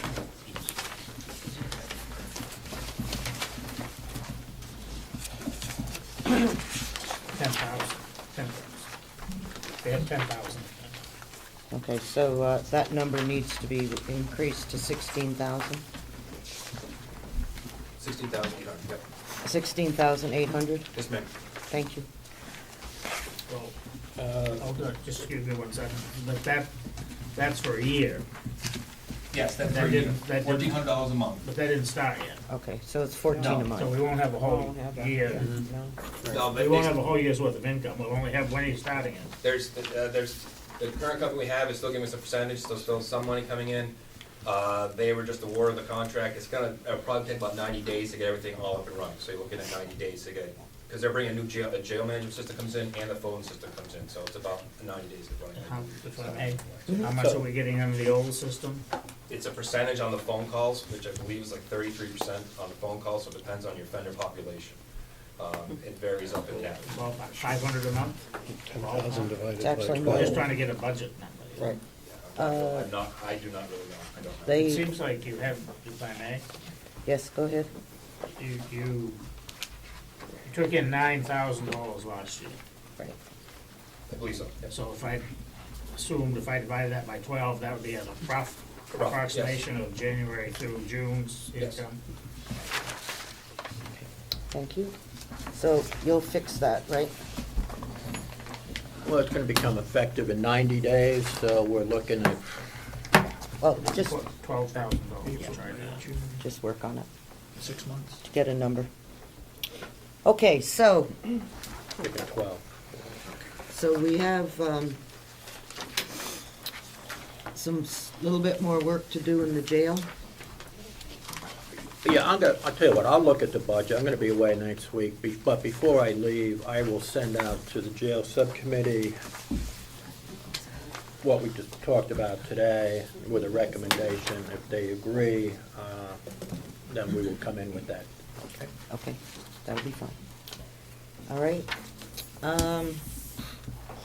Sheriff. Here comes the sheriff. I would love to say that we are finished, but we are not. We had a meeting, first let me apologize for, we don't have our minutes from our last Tuesday meeting. I didn't realize that Representative Wright wasn't feeling well, so when I emailed him on Thursday to get the minutes, I didn't get a response, and then life goes on, and he did call me this morning saying that he was still under the weather, and that he would get the minutes to me today, and if he doesn't, I will make them and make sure that they're posted right away. So I apologize for that. We had a meeting on Tuesday, and we had some good discussion on the budget. I have all the differences in the sheriff's budget from actuals to the proposed budget for 2014. I can go down those differences if the delegation would like me to. I can tell you that I didn't know that the sheriff's union had come to an agreement on salaries, so all the figures that we have for the end, I have for the actual to the 2004 budget are going to change because of the negotiations. So what I have now without that is from actual to 2000, from the minor changes that we made in subcommittee, from actuals to 2014, I have an $88,547.20 difference, meaning more, in the sheriff's budget. And in the dispatch budget, without... Wait, just a minute. Sure. You said you are plussing up the sheriff's budget? That is, yes, that's without salary. It is up So- 88,547. I'll take out the 20 cents. So of the 1.819, Right. you're plussing that up 88,000. No, I'm saying Oh. from actual to proposed budget, there is a difference of 88,547, Okay, okay? that makes me feel a little better, Oh, thank yeah, you. no. And some of those are, their medical insurance is up about 19,000, and the retirement is up about 18,300, so it's about 37,000, you could say, uncontrolled increases. And then dispatch budget, when I did actuals to their actual budget, they're up $91,972. 91,972. So, with that said, we have some increases. The biggest discussion that the subcommittee had with the sheriff's department are cruisers. And as you did mention, Representative, they have 14 cruisers. They're looking to buy 2 more and put 1 to rest or to sell and 1 to keep as a spare. So we had a very good discussion on Tuesday about use of cruisers and every sheriff having a cruiser. And they came up with reasoning why every sheriff must have a cruiser and must bring it home. And we asked, is it possible for sheriffs to share cruisers when they live in the vicinity of, or, we were told that they are on call 24/7, even though they really aren't, because they really have on-call sheriffs. I mean, they have certain people designated for on-call 24-hour at certain times, and the rest of the sheriffs are home, obviously, with their cars. So, Representative Wright had brought up some suggestions that I just received this morning, and this is why I can't say that we are in the final phases or that we can give you an actual budget, because his suggestion that the committee needs to discuss are removing the proposal of the SUV purchase on one of the cars that they want to purchase, eliminate 1 deputy position, and then eliminate the dog program. And the dog program came up for discussion on Tuesday. We have the existing dog who is sick, and they have already received a donation from the Dog Association, I'm not sure the exact name of it, down in Portsmouth, and they have a dog now on site, a new dog. And Representative Wright was concerned with a Supreme Court decision about, and this new dog is just for drugs. basically drug search. And he's concerned about the position that happened in Florida with the Supreme Court decision came down that it was an illegal search for, what the sheriff did is he approached, either, I don't know if he was serving papers or what he was doing, but he had his drug dog with him and was on the porch of the home, and the dog alerted that, there were drugs in the house, so the sheriff left, went back, got a search warrant, came back, and of course they found marijuana plants and blah, blah, blah, and then they said it was an illegal search, and it went on and on and on. So it was I'm sure, a very expensive court case, and so Representative Wright is concerned about the use of the dog. So I think with those suggestions that he came up with, and with him not being here and being ill, that, and giving the sheriff obviously a chance to discuss those 3 issues, it would only be fair for us to go back and have the discussion and then come back with a bottom line recommendation. And that would help us also because the sheriff would have his salary increase recommendation from the union negotiations. I don't know if that helps you at all. I mean, I've got a lot of numbers here that I can go over with you if you'd like, as far as increases.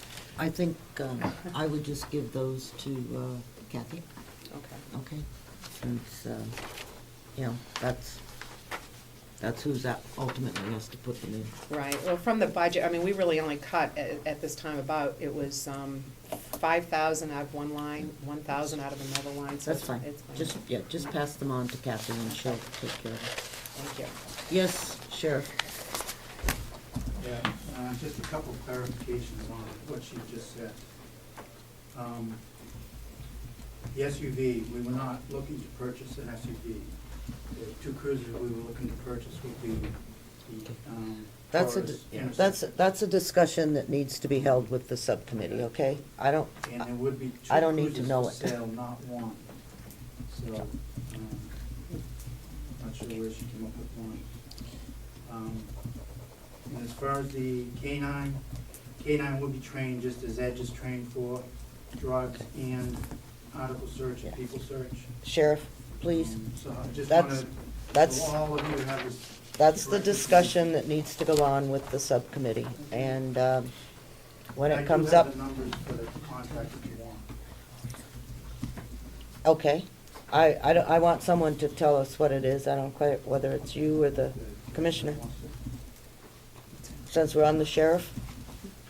Okay, what the Teamsters agreed to was 40 cents an hour to the tune of $14,442 for the union contract for both the sheriff and the dispatch. Could you give me the total number again? $14,442.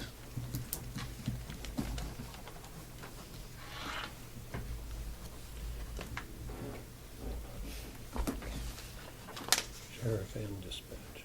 Any other changes that were made? Vacation.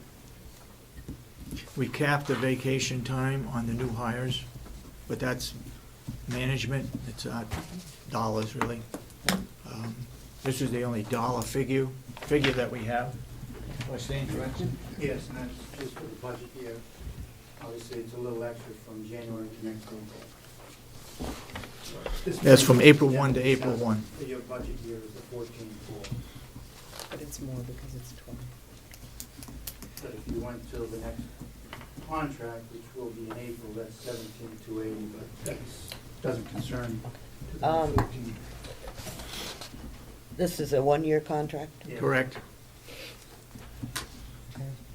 And we recognize, and I certainly hope that next time you negotiate, that you look at least either A, starting earlier, okay, or B, changing the length of the contract from a year to 18 months, or something, or, that gets us out of this situation that we appear to be in across the county.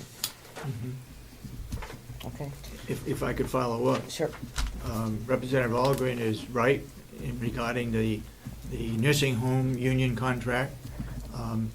this can go on and on forever. And when I negotiated with the committee, we had to have it done by the 1st of December, so it went into the commissioner's budget. Right now, it isn't. And so we're gonna try to do something that would change that so that it has to be done by prior to the 1st of December, so that when it goes into Concord, it's included in there. Now, with the other two unions, they're probably gonna go to arbitration because they haven't settled on anything. Okay. Go ahead, Representative Crawford. Do you just have a, you said 14,442 between the two. Do you have it broken down? I don't between- You know. don't, okay. I don't. Thank you. We can get it for you. Representative Cordelli? I was just wondering if any change to benefits, were there any differences in the package for medical health benefits negotiated? The agreement was they weren't going to go over 8% increase. And it's handled by the union, which is kind of interesting. They apparently can control the medical expenses. The union can.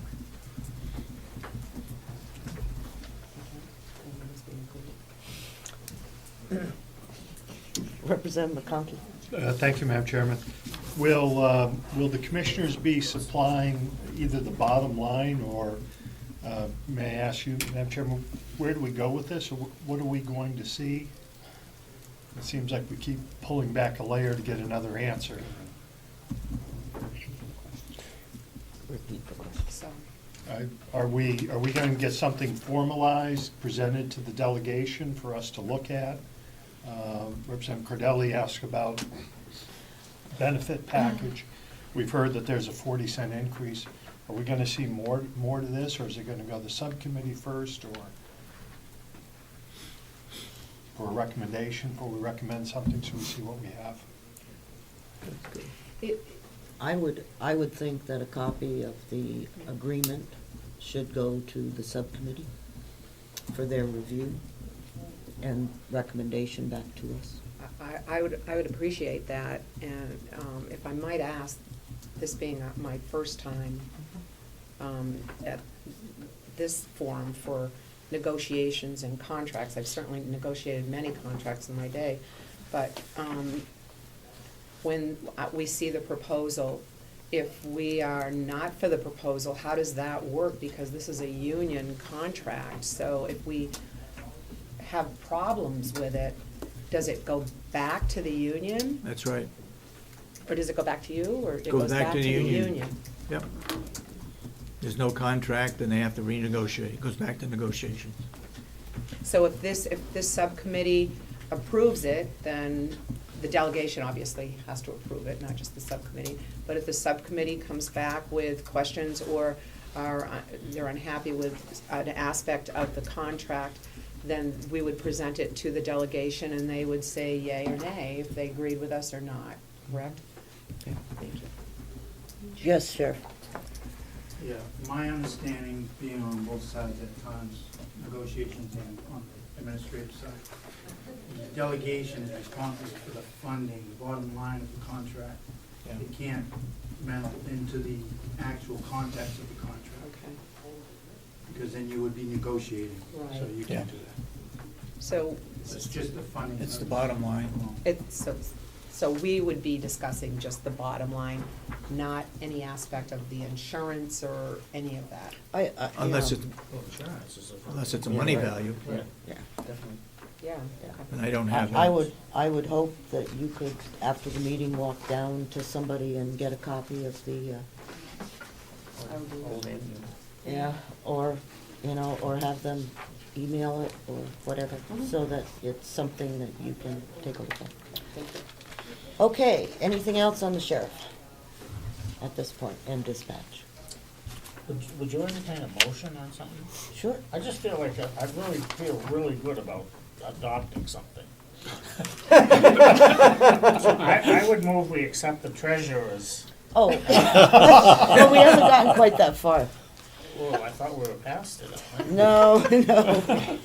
Would you like to do the this group that I have, because I have several that we can adopt. Well, whatever, I just thought I'd like to get one, and then I feel like we were getting something. Okay. All right.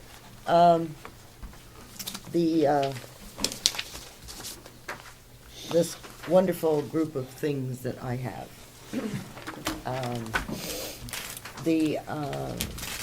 There was no concern about the treasurer, and so I would make a motion that we accept $6,267 for the treasurer's budget. Okay?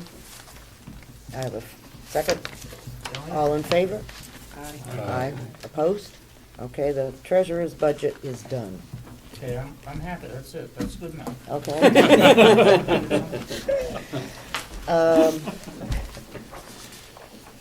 Yeah, I have a couple of others, actually, yeah.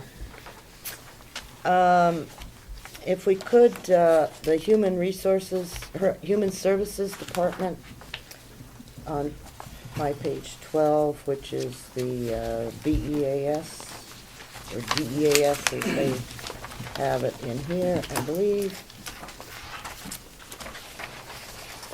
Human Services,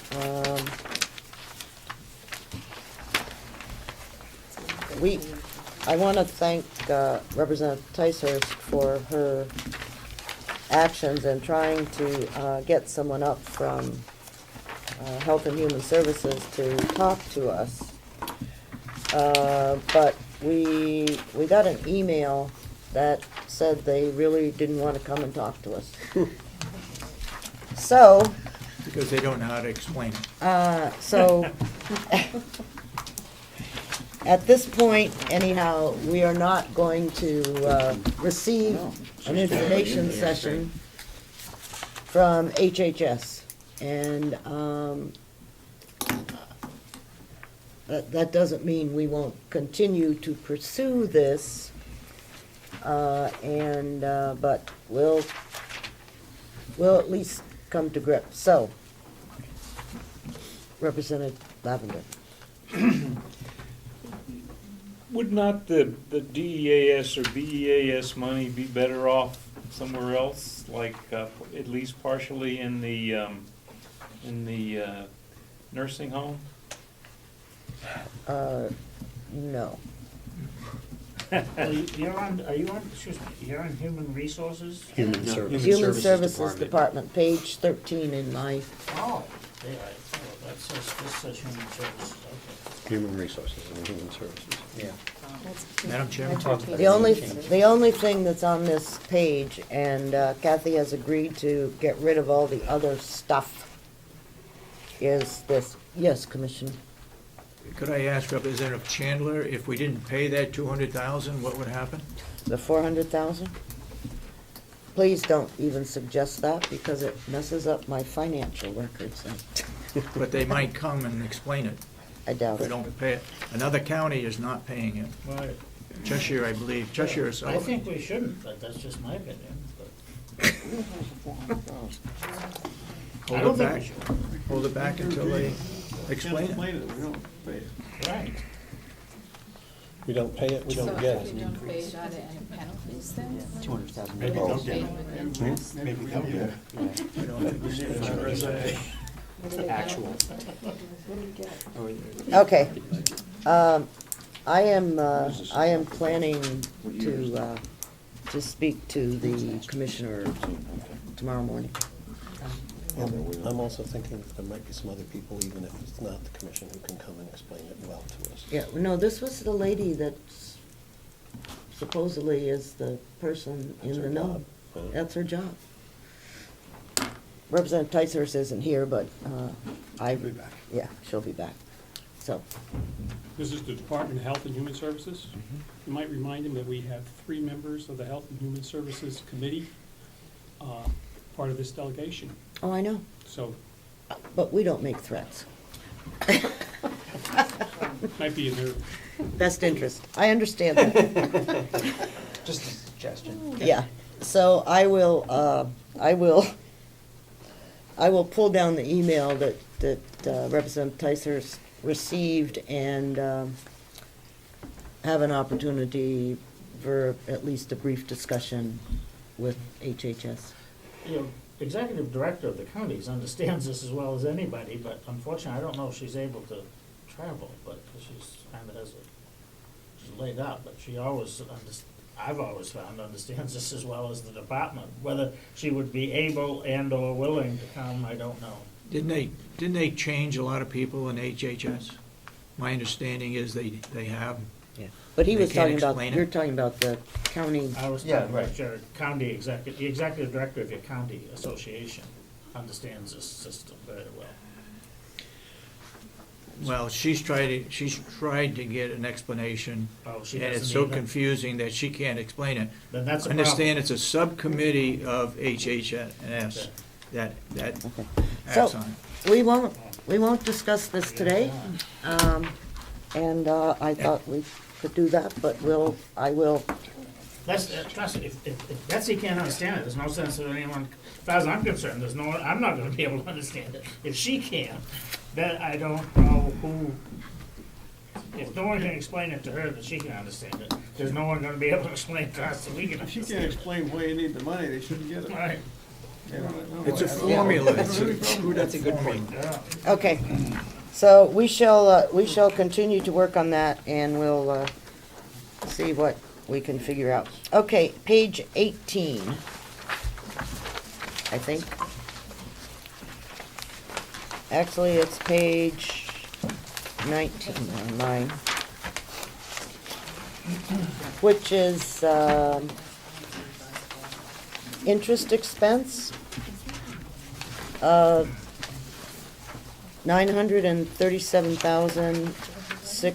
$937,627.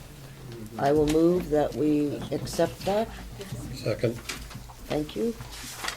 All those in favor, raise your hand, say aye, I don't care. Aye. Okay. Long-term debt,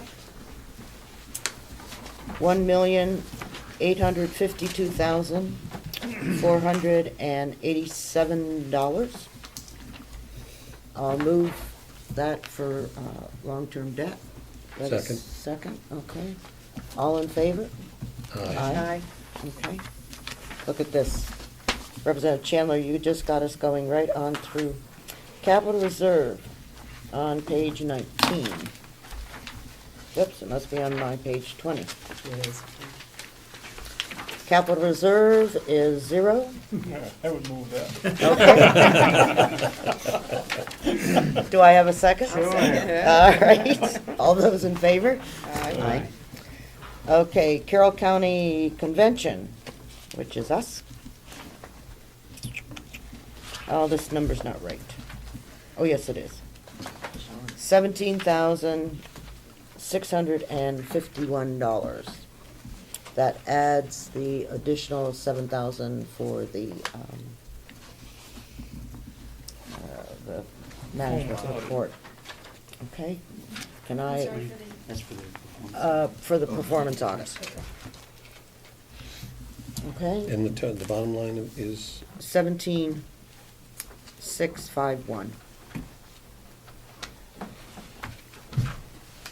I will move that figure. No second. Okay, all in favor? Aye. Opposed? All right. I have a comment on that. Go ahead. Comment on that. Was there a vote taken by the current delegation for the expenses of the secretary? Because I believe you sent an email, a taxpayer had a question, and you said there was a vote taken, but I don't believe there was a vote taken. On what her salary is? The secretary expense, Mhm. yes. Mhm. You said there was a vote taken. I don't believe with this current delegation there was any vote taken. I don't know. If you approve the budget, it's in there. Mhm. Is that $2,000? Yeah.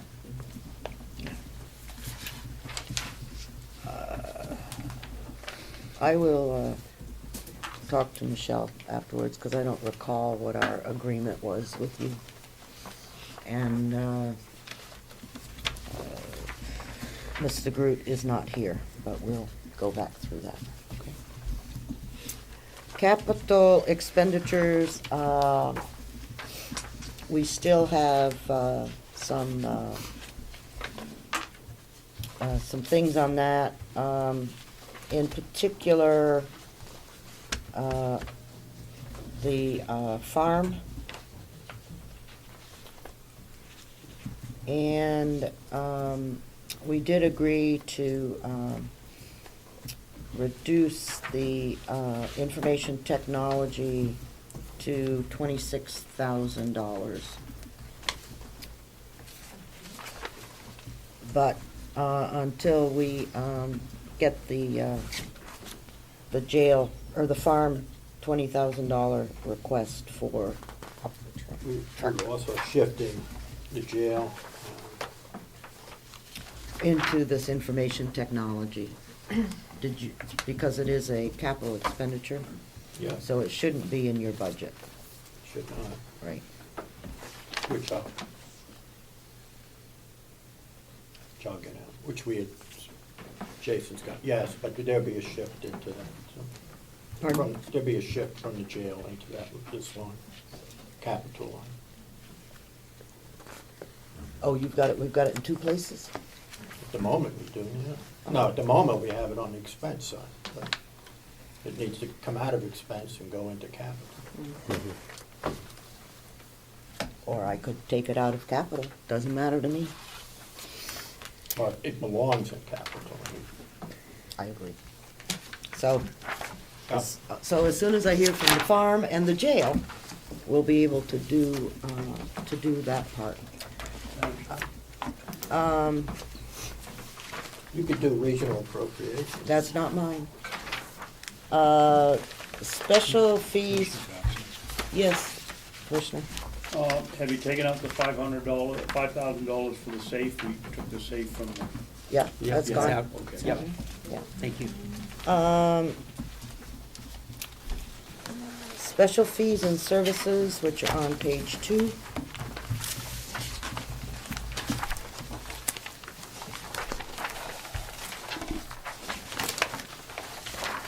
No, it's not page 2. 2-ish. This is money for the auditor, legal fees, and $3,300 for, which it's called a global harmonization system, which really tells you a lot. But what it is. I was paying almost. Yeah. What it is the automation of material data sheets that are necessary for the complex, and allow us to have them online instead of your stack of paper that looks like this when you're dealing with things like the nursing home, maintenance, sewer, water, Page 3. cleaning supplies, etc. So I would move Page 3. that special fees and services at $33,300. Second. Yes. Discussion. Okay. Also in my review of videos, evidently there has been some updates to the financial audit story for 2011 and 2012, which also might impact the auditor's line for this budget, and no, you don't think so? It may Well, impact it, but that's all they're gonna get. Right. Oh, sorry. Right, so I don't know, you would like to bring that up separately? They've got enough opportunity to move money around in this budget. Right, I'm just, That it's not gonna cause a right, problem. just that what we were told at the last meeting now has changed, and there is no, to me, the bottom line there is that the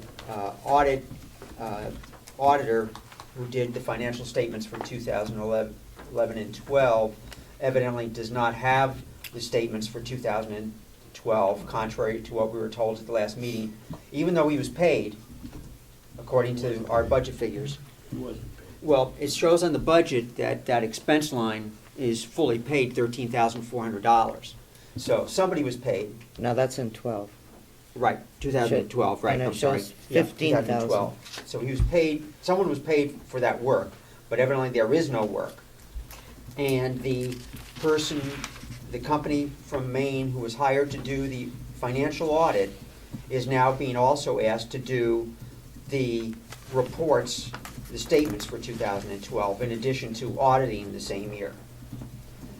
So I'm not sure what happened to that $13,400 from 2012, and what happened to that work, and I'm just mystified by this whole situation with financial audit. It's been going on for at least a year.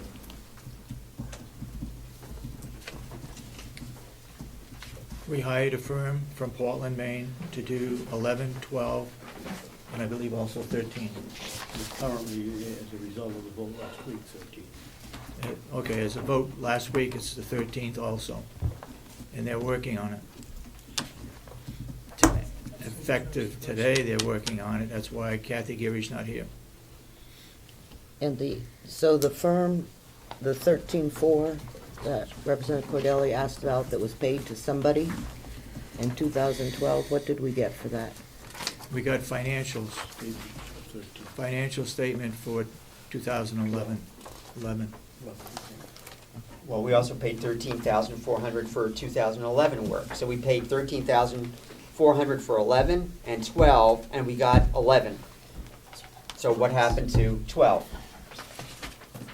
The $13,400 is paid for the 2011 financial statement. Right. Because they don't do it until after the first of the year. Right. So it comes out of the 2012 budget. Right. But now we're going back and hiring the No. auditor. No, we're, the 15, we'll talk about it afterwards, okay? Okay. Let me just There's- point out, though, that you are going forward in having this same main company do 2013. Correct. But again, contrary to what I've brought up on multiple occasions for the past year, you're not doing an RFP for that, correct? You're just awarding them the contract to do this work, We did an RFP for 2011, 2012. not 2013. That's correct. I'm not sure who did it. And we had to do it, we had to get the figures in from March in order to get our Medicaid or Medicare For the nursing home. nursing home, so we had to hire them. Yep. So you basically extended the contract for a year, is that what you did? Yes, Basically, for yeah. financial statements, yes. Okay. And you will go out with an RFP for 15, 16? The budget for 2014 is going to pay for 2013. Understand all that. Okay. But as you go forward, We'll go out for bid. are you going out for bid again, or are you Will it be in going? 2015, we'll go out for bid for 2014. Yeah. We had to do 2013 for the nursing home. That had to be in by sometime in March. 30. The 30th? Would you not do your contract for 14 and 14? And do it for 14, 15, and 16? That was voted unanimously by the Board of Commissioners. Got it, yes, so we should tell them to do that. It would make sense to me that we negotiate whatever we're gonna negotiate on an auditor, okay, Mhm. sometime during Okay. 14, so that they can begin work in 15, Right. early on. Right. And not wait until the budget is approved. Okay. Okay.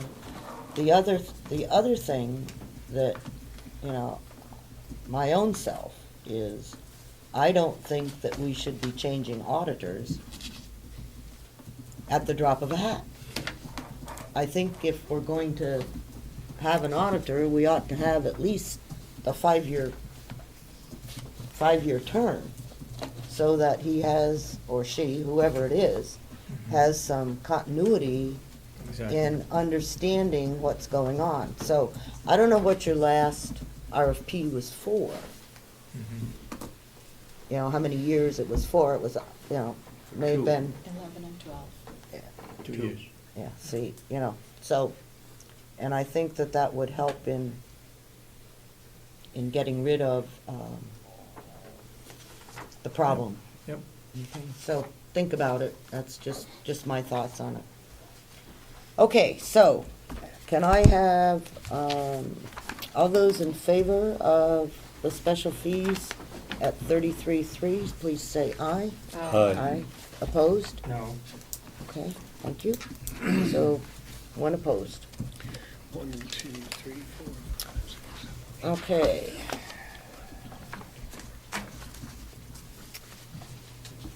We did make some changes to the administrative building, and I don't know what those numbers are right now, and I don't have them, so we'll take care of that. Okay, the treasurer is good. Okay, and we made some changes to the commissioner's budget, which I believe we briefed at our last meeting, and I don't have the bottom line figures on that, but we will.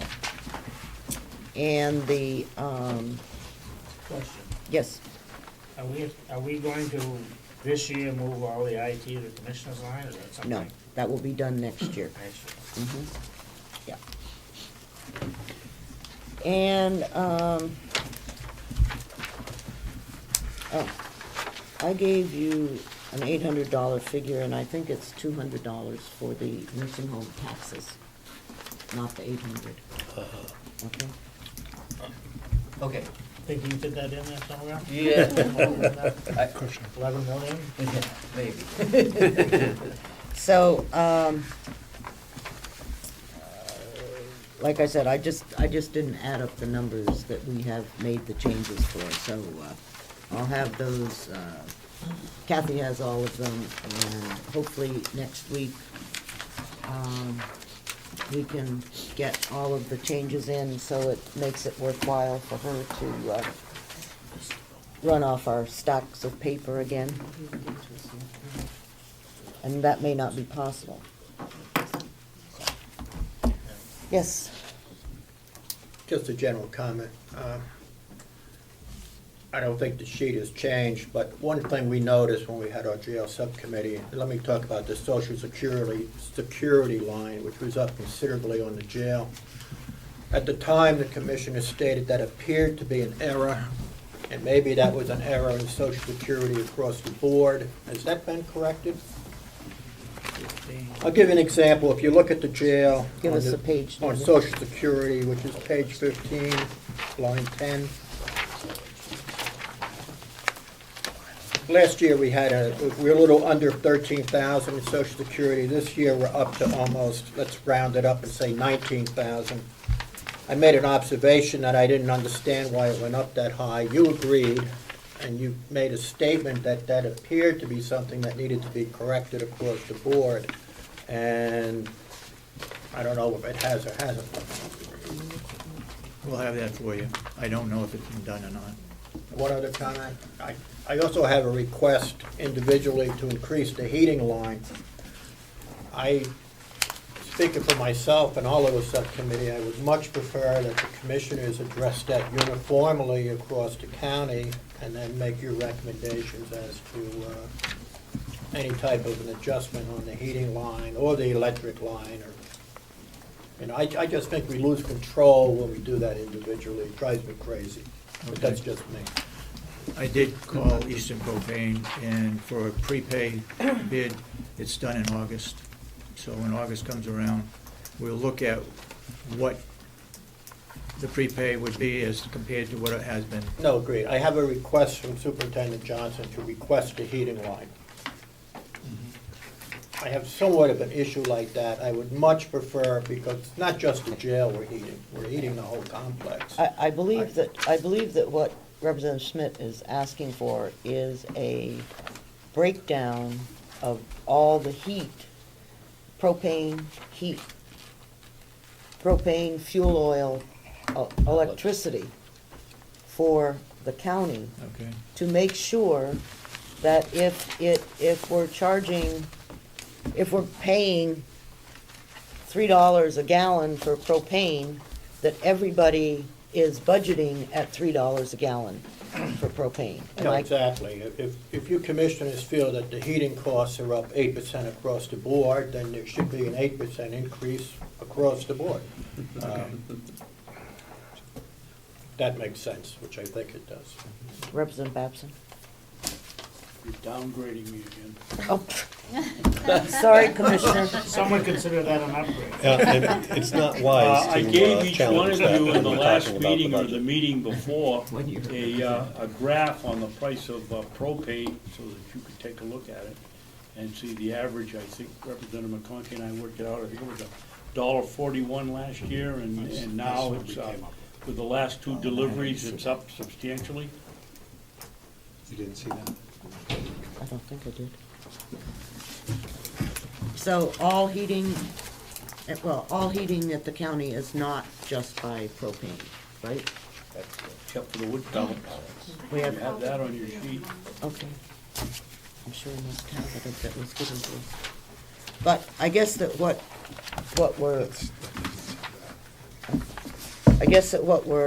we want to make sure of is that everyone that heats with propane is using the same budget number. Yes. Okay, and that's where I think we would just like you next time to shake your head, either yes or we have some changes. Or you could give us the number and the gallons, and we could figure it out. Whichever you want to do. Yes, Commissioner Babson. Thank you. Commissioner Sorensen mentioned that he talked to Eastern Propane about pre-buying, and they don't do that till August. I don't know whether he asked them whether they want to be paid up front a certain percentage, and if they do, that may affect the budget.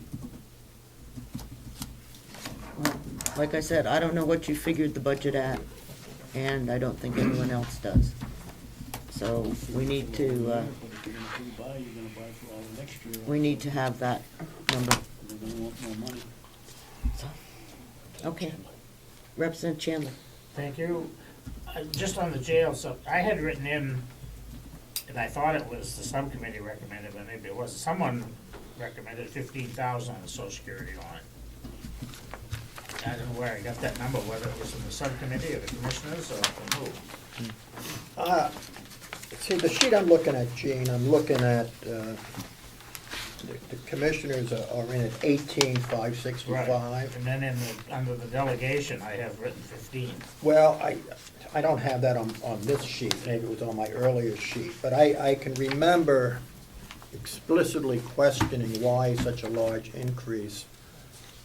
And I believe it was Commissioner Sorensen, he said that maybe that was an error across the board in Social Security and that they would look at it. And I just was questioning what's going on with that, because I have no idea. I don't know where. I- I've got 4 or 5 other figures Yeah, in that column, but I just don't think I made them up. Someone must have, I wrote them down somewhere. On overtime and salaries and retirement expense, someone, I don't know. I didn't have them in Huh. mind. Maybe that was your, Okay, well, whatever, we'll get there sometime. Yeah, go And ahead. then I have another question. Okay. If you provided this, I apologize, I've lost it. Did we ever get a list of all the new equipment expense? Yes, sometime back. Well, I've asked everyone here, no one seems to have it. Well, I think I got it here. Representative Chairman. And I apologize if it was passed out. I know I asked for it, and I don't have it. No one else seems to. And we have it for the nursing home, but I don't know. But yeah, usually we get one for every, and I know we asked for that actually the first meeting.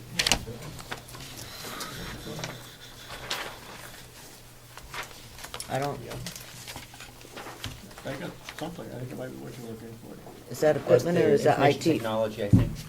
Just one.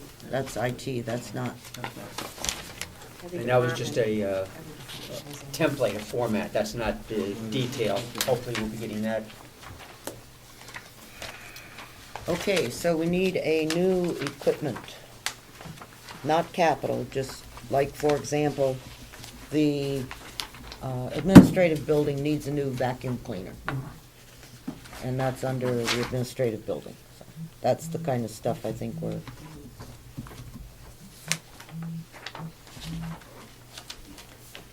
looking at. Okay. That's all that I have, and we'll get, yes. I just wondering, the one part that also that our subcommittee was responsible for, I don't think we've gotten yet, is the IT breakdown, since we're talking about the equipment breakdown. We got, It was just a template, I think, that we got at our last no, meeting. we got a, I thought that that was all that we were purchasing this year.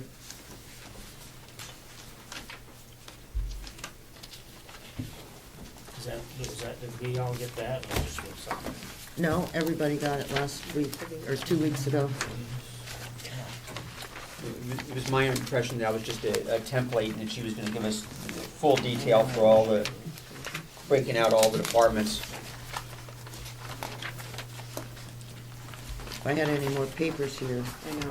Well, We did Representative Fidelity was given it a couple of weeks ago. Right. But that's, right, and it was my understanding that this was just, no. it was gonna be broken out by department as well. Isn't That's it? not, no.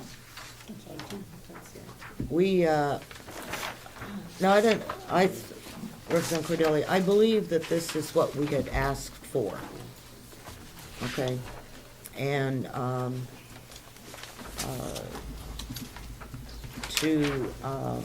because we didn't have an idea how much money we were actually spending on IT for, this year. So that's, if you need something further, probably the largest area is the countywide contract. But I think that we've had more than we need. Okay, so, anyhow, we'll get all of that for next time. All right, so, I think that takes care of everything on, our committee. So, we did knock off a few.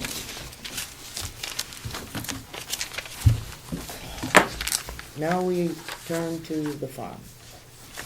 Thank you, Madam Chairman. Should be just 5 minutes. Well, our discussion will be short. If I could, a number of weeks ago, had asked, we've had, I think, 1 or 2 subcommittee meetings for the farm, and we're asking the superintendent questions, and then we're referred to the commissioners for questions, and provided the commissioners with, I see about 24 questions asking for answers in writing prior to scheduling the next meeting. And I believe out of those we received 3 answers back. And we're wondering when and if the commissioners were going to respond to those questions so that we can finish up our discussion. We haven't had a written response at this point in time other than 3 questions.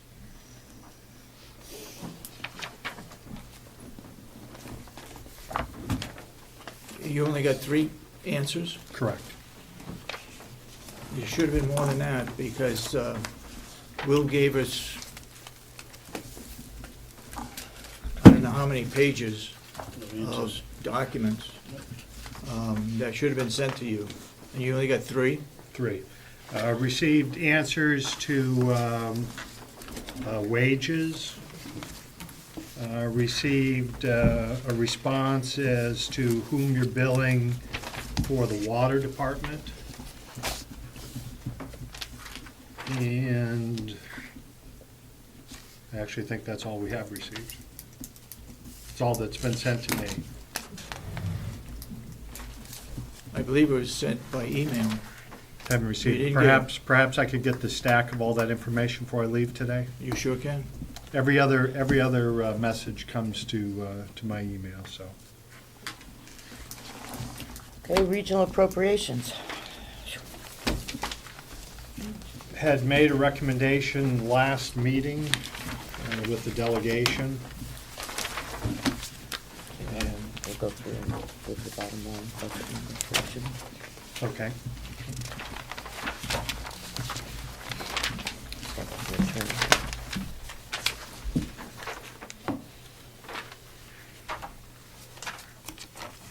What page are we on now? It's copy of the minutes. 19?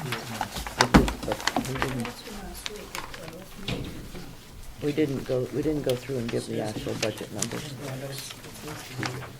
We did? No, let me see. If we did, then we don't need to repeat it. All you said was, blah, blah, blah, Representative McConkey reported the subcommittee reached agreement on the budgeting in several departments. Okay. And that's, but We- we didn't do, Okay, we didn't actually you. list the numbers. okay. Attorney, We're on regional appropriations. No, we're on attorney. His whole thing is regional appropriations, that's what the subcommittee's called, but it's more than just regional appropriations. So where are we? Attorney, we're starting with attorney.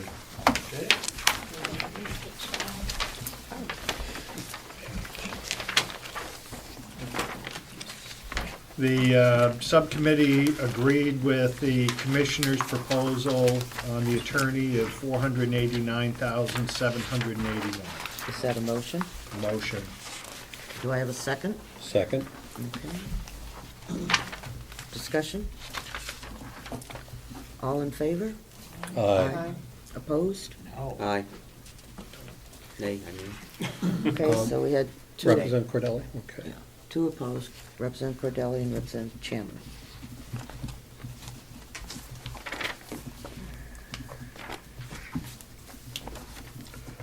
Next item, registry of deeds, How about victim? victim witnessing Yeah. assistant is mine. Page 6, victim witness.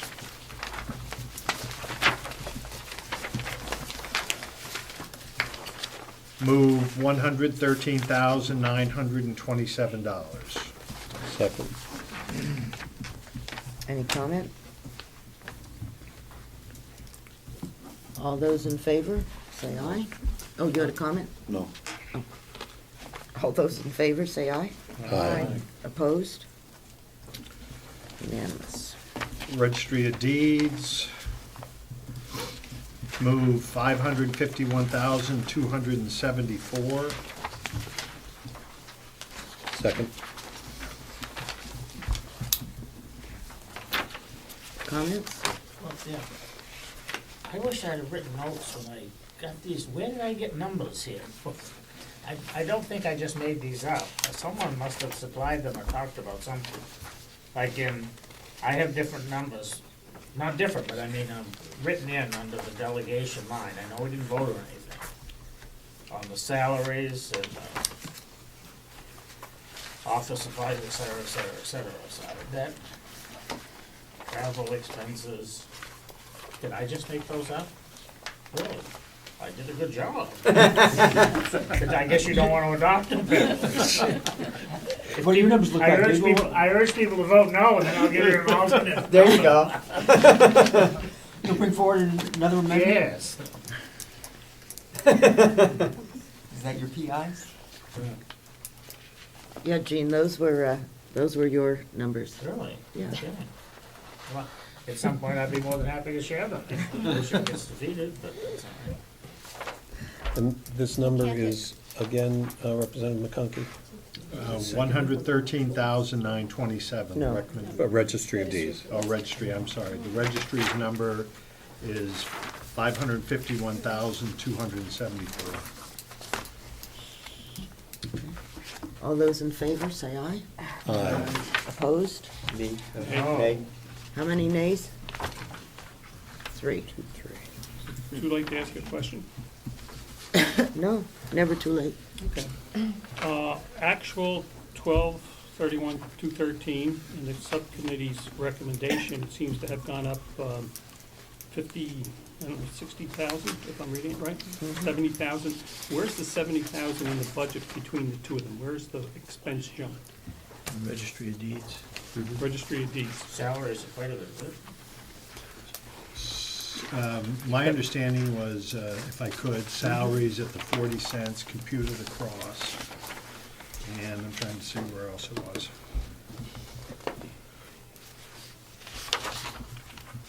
Oh, I apologize, I didn't realize there were 2 pages, Okay. Oh, yeah. so my apology. With that, no, I wouldn't. Okay. Cooperative extension, page 18.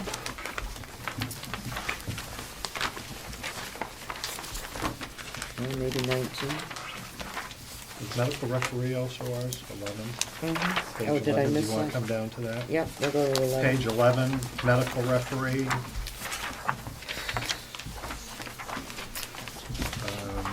Move 14,400.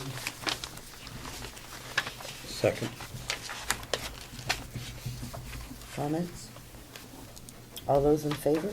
Aye. Aye. Opposed? Unanimous?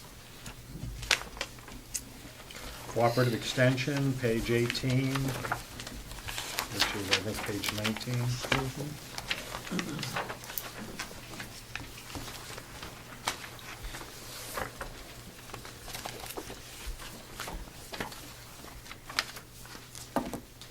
Which I'm not seeing there. Cooperative extension, $229,259. Second. All those in, any comments? All those in favor? Aye. Opposed? Unanimous? Regional appropriations. First being Carroll County Transit at I think $2,000. we can just vote this, isn't there a lot of Both money? the appropriations, which would be $206,425,000 regional appropriations. 206, Hmm? Pardon? Yes. It went up, right? excuse me, are you gonna vote on these separately? You want to vote on them I separately? would like to at least vote on the first one separately. Okay, well then, Okay. we'll vote on them On the pleasure separately. of Representative Chandler, I will move under regional appropriations, Carroll County Transit for $2,000.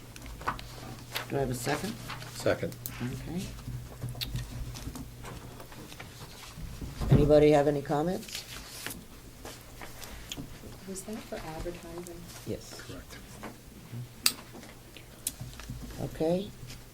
All those in favor? Aye. Aye. Aye. Opposed? Nay. No. Can I have the nays raise their hand, please? 4. Motion passes. Unless there's a motion to break the rest of the appropriations, the rest of regional appropriations would be $204,425,000, so moved. I'm sorry, 204,000. 425. Second. Yeah. Comments, questions? All those in favor? Aye. Opposed? No. 1 opposed? Okay. This is mine. Did you Is figure that it it? I believe that's it. Okay. Now on the revenue side? I just have a comment. Yes. And I'm sorry, I will be have this again when we do some of these things later on in the convention. But I just want to point out the registry of deeds expenses are up almost $70,000 and their income is up 11. So, heading in the wrong direction. That's all, thank you. Okay, Registry of Deeds income on page 2. My sheet's yellow. Move $840,354. Second. Representative Chandler, would you like to say something? No, I already did. Oh, okay. Also complain about the income, so also complain about the expense. Yeah, okay. All right. Did I have a second for that? You did. Okay, Representative Merrill. All those in favor of the income at 840,354, say aye. Aye. Opposed? Okay, unanimous.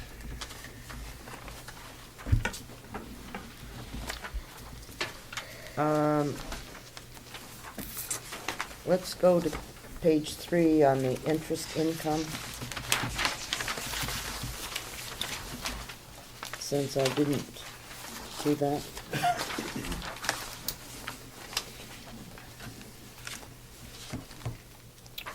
And maybe I don't want to do that. But last year we got $119 in interest income, and this year we're projecting 2,000. I really think that's pie in the sky. And I believe that part of that is because we no longer, we have a letter, I don't know if a letter of credit's the right term or not, but we have a credit thing so that we don't go out and borrow all of the tax anticipation notes at the same time. We do it as we need it, and as a result, we don't have anything there. So I would ask if you will give us a realistic number for interest income.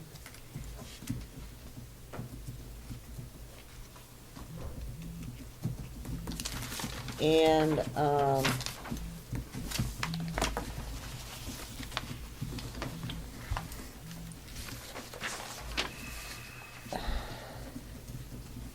on the other revenue, we will have to make a determination on the surplus to reduce taxes. And I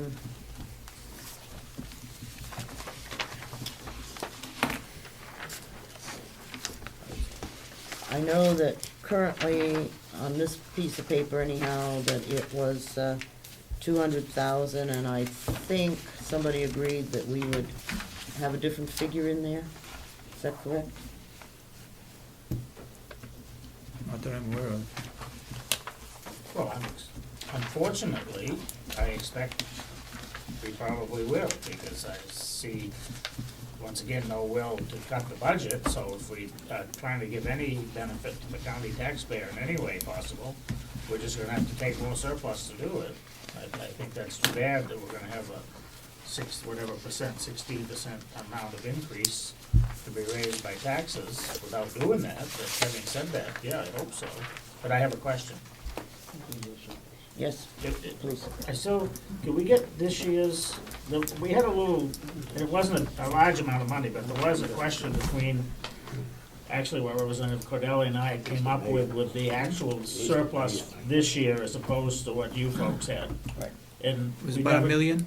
I don't, 1 whatever. million, it was on the sheet that I handed out this morning, I think that's correct. $1,053,905 between the 2013 revenue and expenditures. Keep in mind, I believe 300,000 was increased revenue that we didn't plan for. So No, I know the that- budget I don't- was 700,000. I understand the reason, I just wanna know, we had a disagreement, we had two different figures.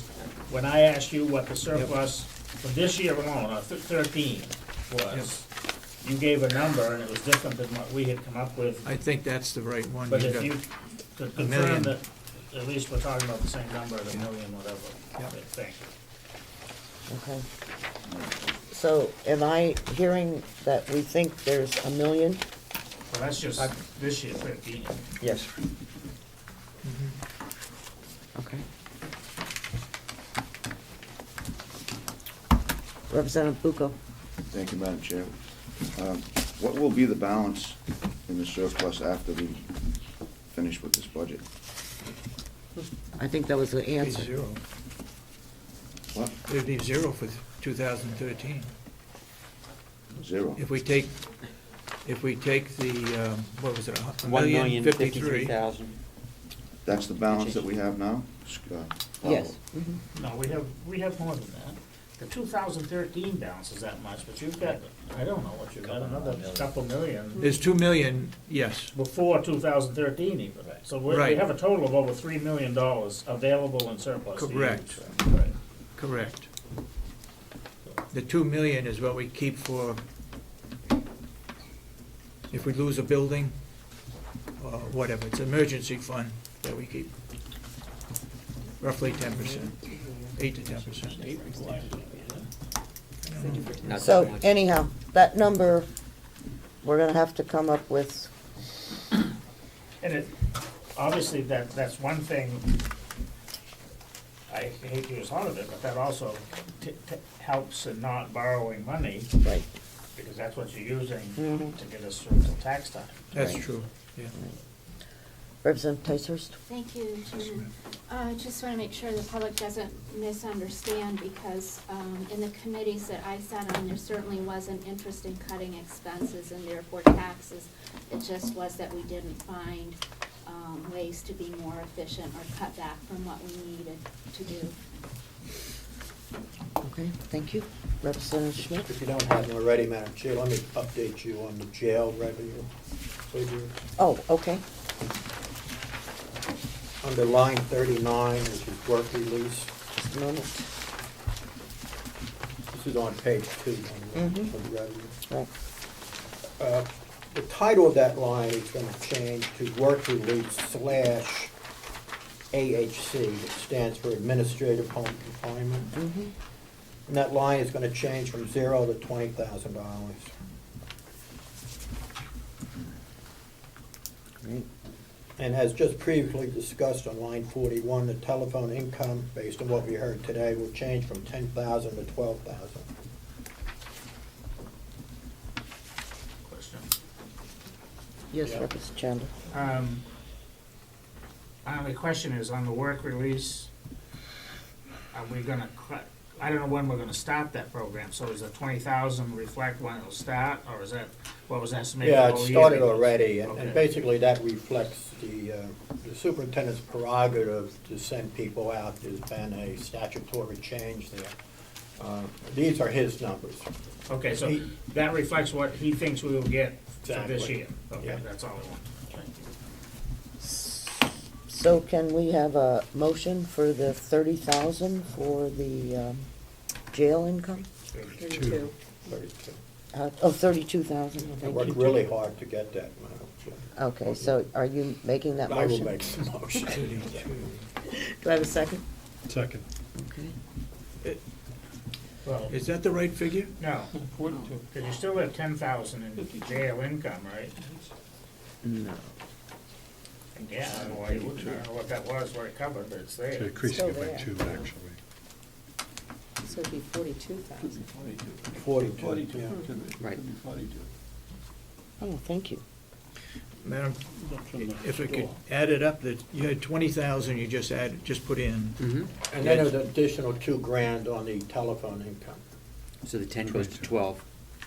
No, it's 32. Yeah, 32. 6,800.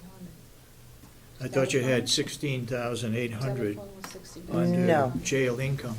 That's if you had it $1,400 for the entire year. Oh, yeah. Okay, and if you remember, Yep. we're looking at probably the 1st of June before implementation, so Okay. 6 months. Yes, Representative Tyson. Thank you. May I ask Representative Certainly. Schmidt? I had a little note here about 2,500 to correspond to a change in the bracelet expense. Does that make any sense? Ring any bells? Just wondered if we needed to adjust in some way. Well, it's not ringing a bell with me. Okay, good. All right. Well, if you are Not not, to say you're not right. Well, not If- terribly confident. if you're not sure, then we don't have to approve this today. We I'm can pretty- wait.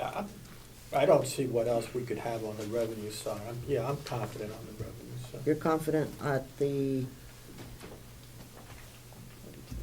42,000? Yeah. Okay, so we need to get rid of that other motion. Withdraw the second. Yeah. Said 32. Yeah, but it's really 42. All right, let me withdraw the original motion and move to approve the 42. See, Okay. it's 2010 plus 12 plus. Second. Okay.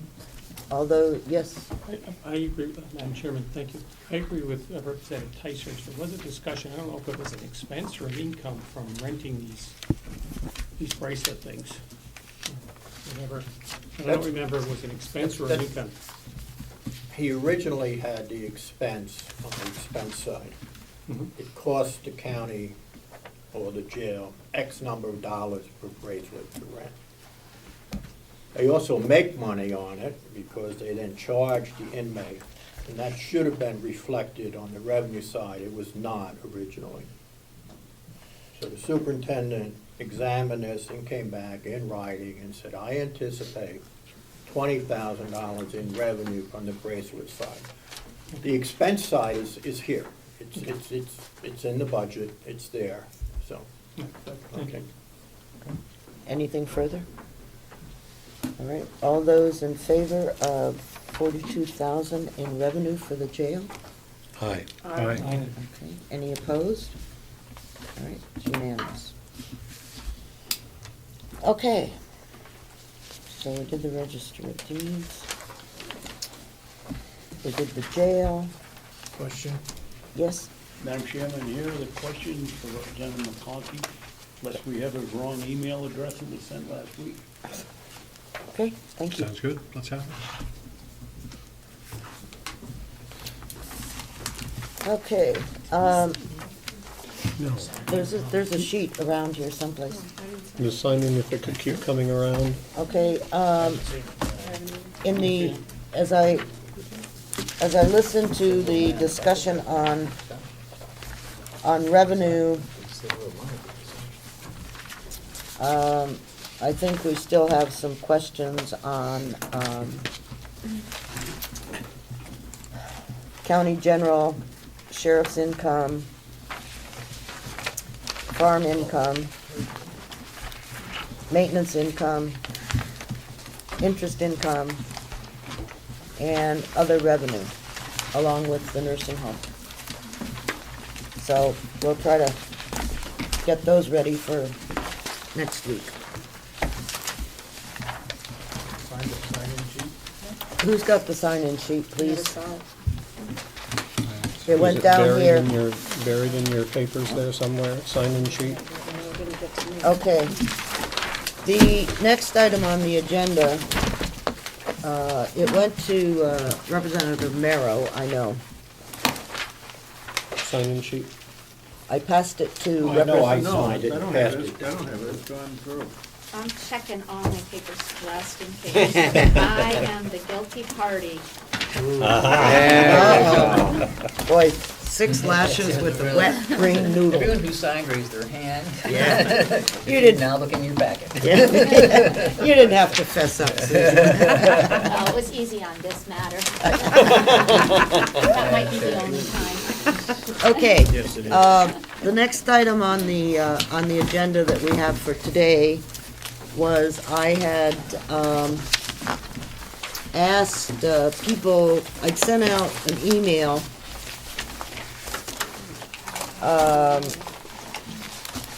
on some suggestions for,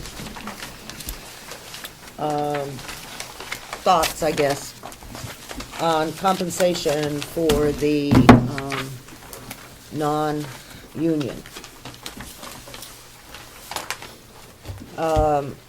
And I had asked for people to get back to me on their thoughts, of which I received 3 comments, which I appreciate. Okay.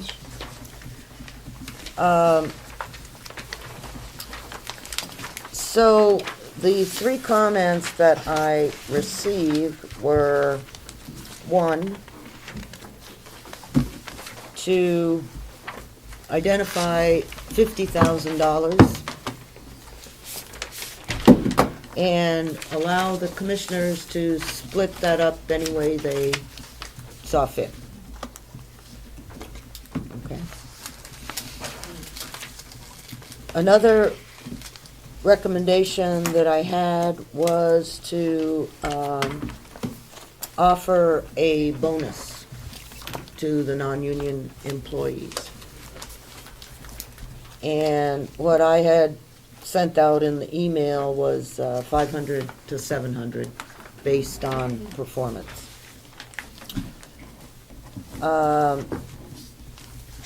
So the other items that I mentioned were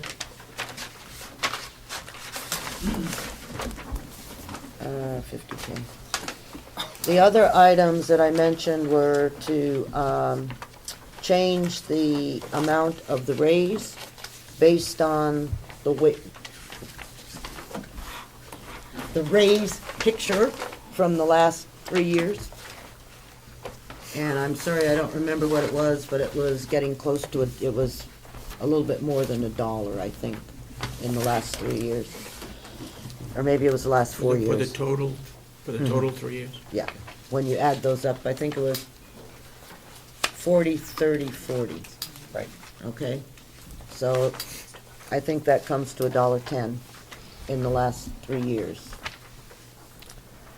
So that was one of the recommendations I put out. Another thing that I put out was, I asked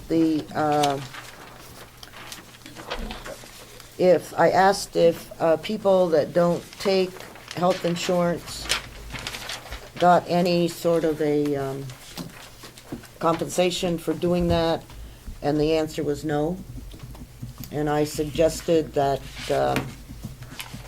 perhaps we might want to think about people that don't take the health insurance to get an additional $1,000.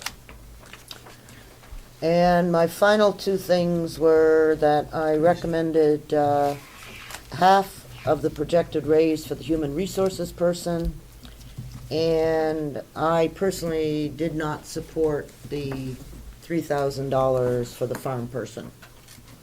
And I didn't see any sort of expansion of his duties, nor did I see anything else that would tend for me to believe that he should get a $3,000 raise. So those were my thoughts. And as I said, I told you what I heard back. And so this email needs to become part of the formal record, which since I only brought 1 copy, but I will provide it to you because this was not a decision-making thing, but it was simply... Like an electronic meeting. Right. It wasn't a meeting, it was just here it is, and we'll discuss it here, but I do feel that we need to... Can I ask you a question, Commissioners? Sure.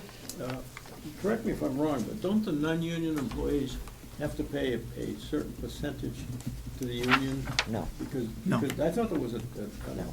didn't there used to be a The law? sheriff's department, they do, but not the rest of You know what? in the sheriff's department. Oh, I okay. believe they do. Okay, so that's not a law that's across the board, that's okay, all right, thank you.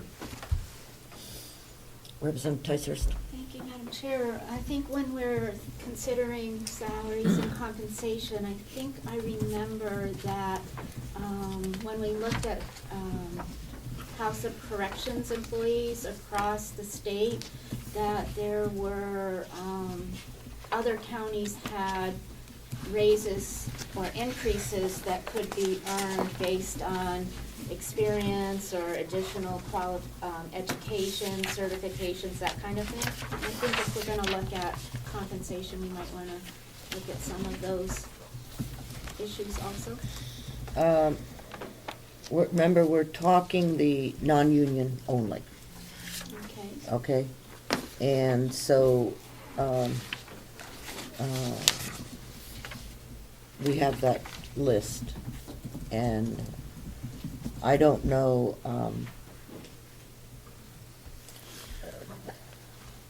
what the commissioners,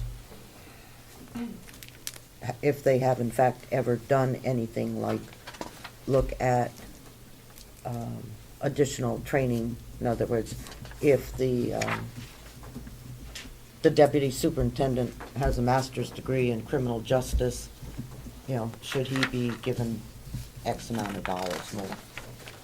So, may I follow up? Mhm. At the risk of maybe getting myself involved in some extra work, I would suggest that it might be a good time. We have a really great human resources director here, and it might be a good time to look across the board at how we structure compensation.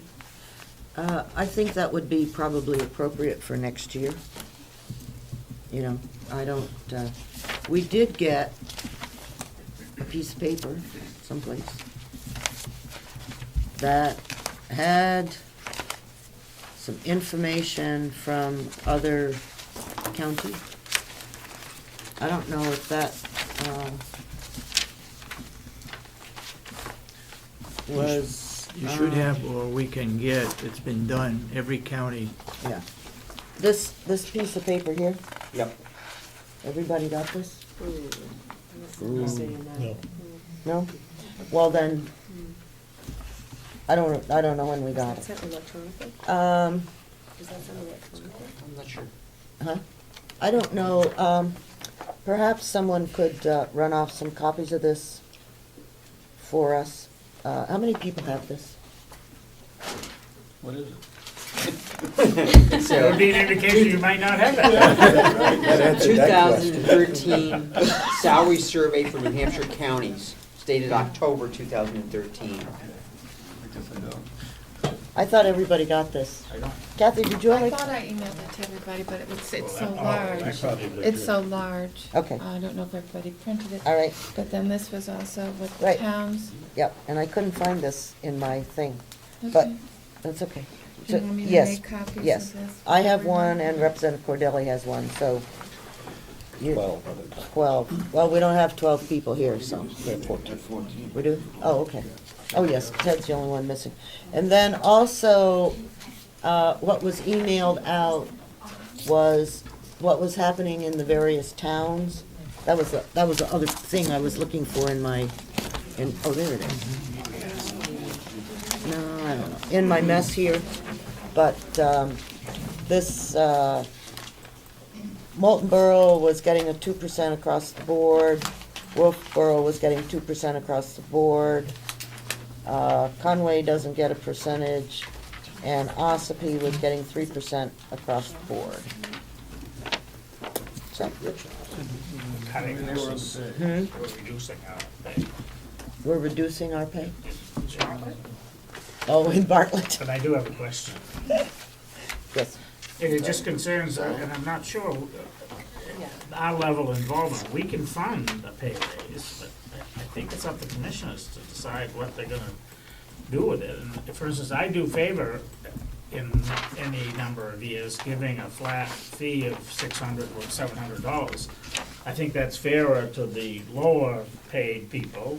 They get, during the year or two that we do that, I think that's, as I say, fairer to those folks. I just don't, we could say that's what we'd like to do, and here's enough money to do it, but I think it's up to them to decide if that's what they wanna do. Yeah, The same thing with the 40 cents. I mean, we can say, well, we're only gonna fund a 20% raise, but if they wanna give them 40 cents and find the money somewhere else, they can do it. That's That's all. very true. I mean- I was just giving these out. Yeah, no, as- and I would like to think the delegation would recommend and seriously think, I don't know whether the number is $600 or $700, but something like whatever the if it's decided that a 40-cent raise is what should be done, then something along the median scale of what that would equate to for a year, and offer that as just a sum, $600 or whatever it comes out to. Because I think that's true, you keep offering, you know, it isn't quite as bad as offering percentages, but anyway, it's just a thought. Representative Crawford. Thank you, Madam Chair. I have a question for the commissioners, if you don't mind. When you do your evaluations of your staff, you don't just, I'm assuming, I always hate to use that word, but you don't rubber stamp the 40 cents. If you have performances, because when I was a selectman, we went through that very seriously, and our department heads would give their recommendations, and then, you know, we would look at performance, and when I was a selectman for a few years, we did not give a step raise to a few employees because of their performance and things that had happened during that year. So I'm just curious if you do that type of evaluation on your employees, and you don't just rubber stamp, The 40 cents was for everyone. whether you perform or not. That's my point. That's what it was. But Plus FICA, Medicaid, right, but that's, all if of you it. have an employee that's not performing, why would you give them a 40-cent raise? I don't know. I mean, I don't know. Have you ever not? To answer your question, no. We based the 40 cents, it's 1.6 or 1.7% increase average. We felt the cost of living is going to be 2% plus. We felt the employees ought to get at least 1.6% increase. And the other question I would have is, why would we want to pay $1,000 to somebody who's not taking the insurance? We do it in our town. Is that to get them not to take insurance? I don't understand it. Well, we've done that. Go ahead. We've done that, and it was a long time ago when I wore my school board hat, but we did that as an incentive for, when you have a married couple, it was an incentive for the one spouse to take the other spouse's insurance instead of taking the school insurance. So it was an incentive to have them look at the plan to see if it was comparable and not go with, the school district's insurance plan. And it saved a lot of money, to be honest with you, because people started to really look and evaluate what they were receiving for insurance benefits, and, really saw, well, I could take that $750, if that was the number that stuck out in my head, and we would really do a lot better by taking that and going on to my husband's insurance instead of doing that. But that's what I don't know if they're still doing that practice, but that's. How many towns that are, Harry, you do? Yeah, we're doing it. Okay. I think we offered $2,000, and the reason that's helped us is a family plan is about, what, $30,000 now, or something crazy? figure like that. So if I can pay somebody $2,000, I've saved myself $30,000 in the town. It works out very well. Go ahead. I was gonna say, technically we don't, but we do have one person, so I shouldn't say it, but I hope, certainly we require that person to have insurance. You don't, you just don't give them money and tell them to send down the road and go, I understand my that. insurance or something. No, they have to have an option. Exactly. Take just their husband, who's Or working somebody, somewhere else, and they go buy take somewhere his, else. and- Yeah, they take his. can't just take the money Oh, no. and say we're not gonna have insurance. Representative Cordelli? Thank you. Have to factor in, we're also talking about part-time employees. There are quite a few employees who I believe work 32 hours a week who are getting benefits. So if we give a flat fee of $600 or what, whatever, instead of, Gene, can you hang on just a second? Okay, can we yeah. just stop a second? Okay. I know, and this, I want to take some time, just a quick brief on when we're going to meet again. Now, I know that this week, all of us on this side of the table have Wednesday and Thursday time in Concord. I don't know how many have Tuesday time in Concord. I know I do. So, the question I have is, are all of the subcommittees going to be able to meet on Friday so that we can finalize this next Monday? Or would you prefer to start this meeting at 1 o'clock so that your subcommittees could meet at 9 on Monday? We have a meeting Monday? We're gonna have, yeah. That was on our schedule. Well, it may not have been on the schedule, but it's on. That's it. That's Yeah. all I want. That's You the can last run day. it. So what's I'm gonna be on the open the, seat. what's the druthers? Well, I would think some subcommittees, can't they meet in Concord this week? Yes, they can. Do we post that? Right? You post it and where you're gonna meet is in Concord. So, I mean, it doesn't matter to me because I think I'm okay. So, what's the druthers? Is the druthers that everybody figures out what they're gonna do and we meet at 9 o'clock? Or we meet at 1 o'clock on Monday?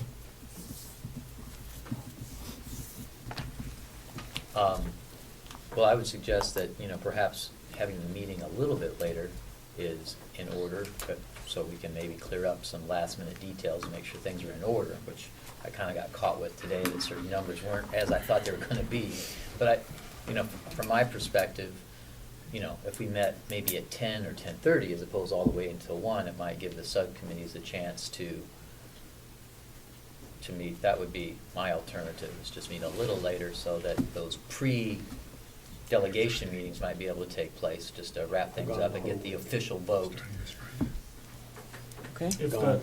If the subcommittees met at 8:30, we could meet, is it gonna take any of them more than an hour, you think?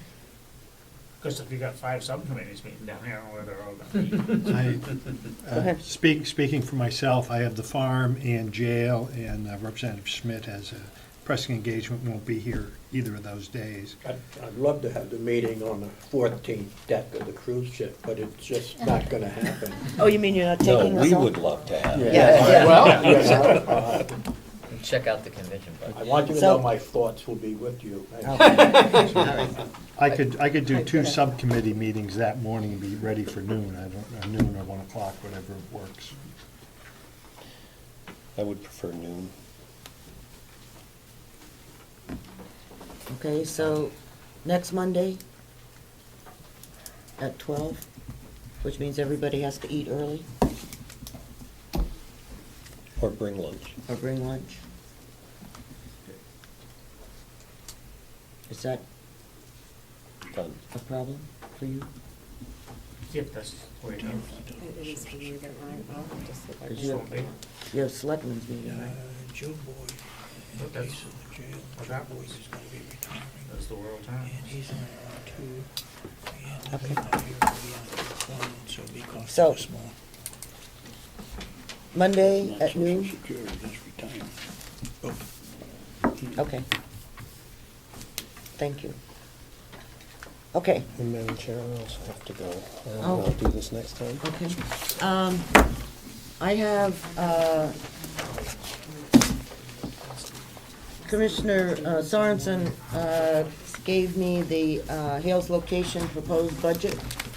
He will pass that out to everyone else, and we will vote on this at our next meeting. Just take a look at it. And maybe, Commissioner, you could give us just a little, by the way, I didn't get enough copies of that.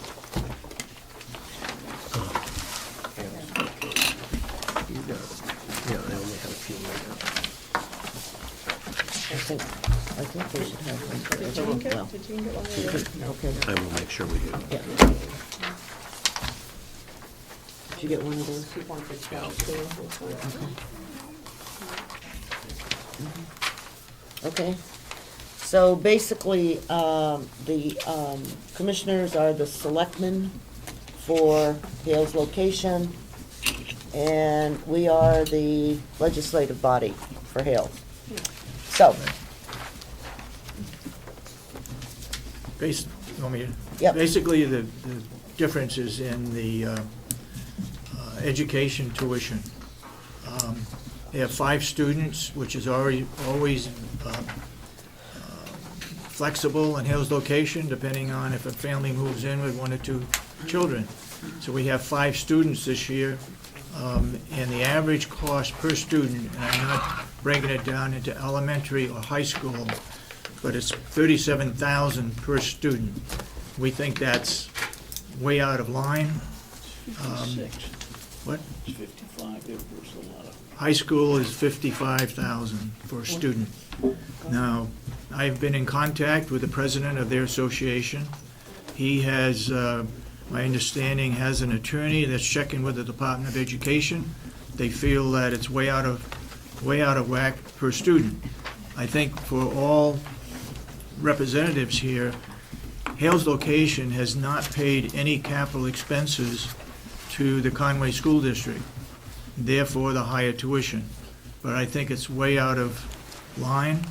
I'm going to check with Freiburg Academy and see what they charge for students to go over there. We'd have to pick up bus transportation or some kind of transportation to get them there, but that's only high school. Elementary, I'm not sure where we'd get that. But that's what we'd look at, in trying to reduce that cost. It's just, I mean, it was, what, 23 or 24. 23 or 24 over the last couple of years. All of a sudden, it's up to 55,000. There's something wrong somewhere. okay. So that's what the big jump is. That's the big jump. And let me talk to you afterwards about another option Okay. for elementary. Okay, Now that we got transit, maybe they could do have an income to move people from Hales location to Freiburg. but I think well, maybe they could. Okay. Minutes of the meeting. Could I have a motion to accept the minutes? Second? Second. All those in favor? Aye. Okay. Thank you. Move into convention option. Well, let me think.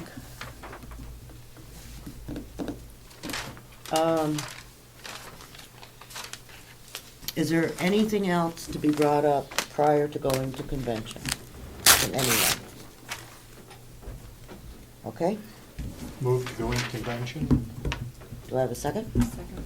All in favor? Aye. Aye. Opposed? Okay. Move to accept. Move to accept the Approve- minutes of approve the the minutes. previous meeting delegation. Second. All in favor? Aye. I don't have a list to move the other items, so approved. And of course, Representative Butler took it with him. Okay. Representative McConkey makes a motion to Accept accept the expenditures for the treasurer, special fees and services, attorney, victim witness, registry of deeds, medical referee, cooperative extension, interest expense, long-term debt, regional appropriations, capital reserve, Carroll County Convention, and capital expenses. Okay, if we left one out, No, I didn't say that. Okay. Do I have a second? Oh, yes. Does Representative McConkey have a second? I second, but the You motion can't. was motion by myself, so. Yeah. Through a medium. Okay. All those in favor? Aye. Aye. Opposed? I think no. Okay, Representative Cordelli votes no.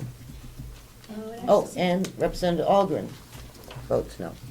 Can I just have a, because some people have left. We have 1, 2, 3, 4, 5, 6, 7, 8, 9, 10, 11, 12. 10 in favor, 2 opposed. Okay, and because this is not the final vote we're gonna take on the budget, we don't, at this point, need a roll call on each of these. Madam Chairman, do you want to move revenues also? Yes, I do.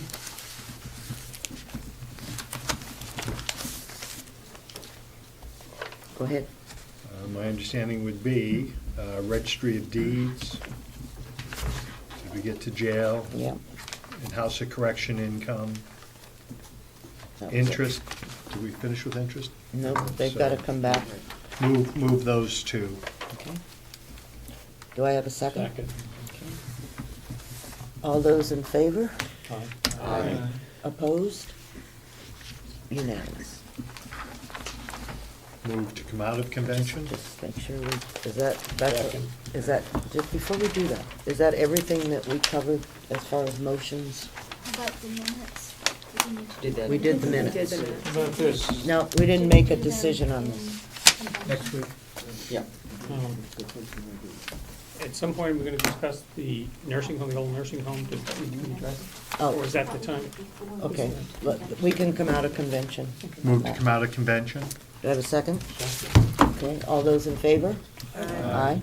Okay. Okay, next week, we need to finish up the budget. Okay, the areas that are still kind of hanging out there. We have to get some more on this for Hale's location.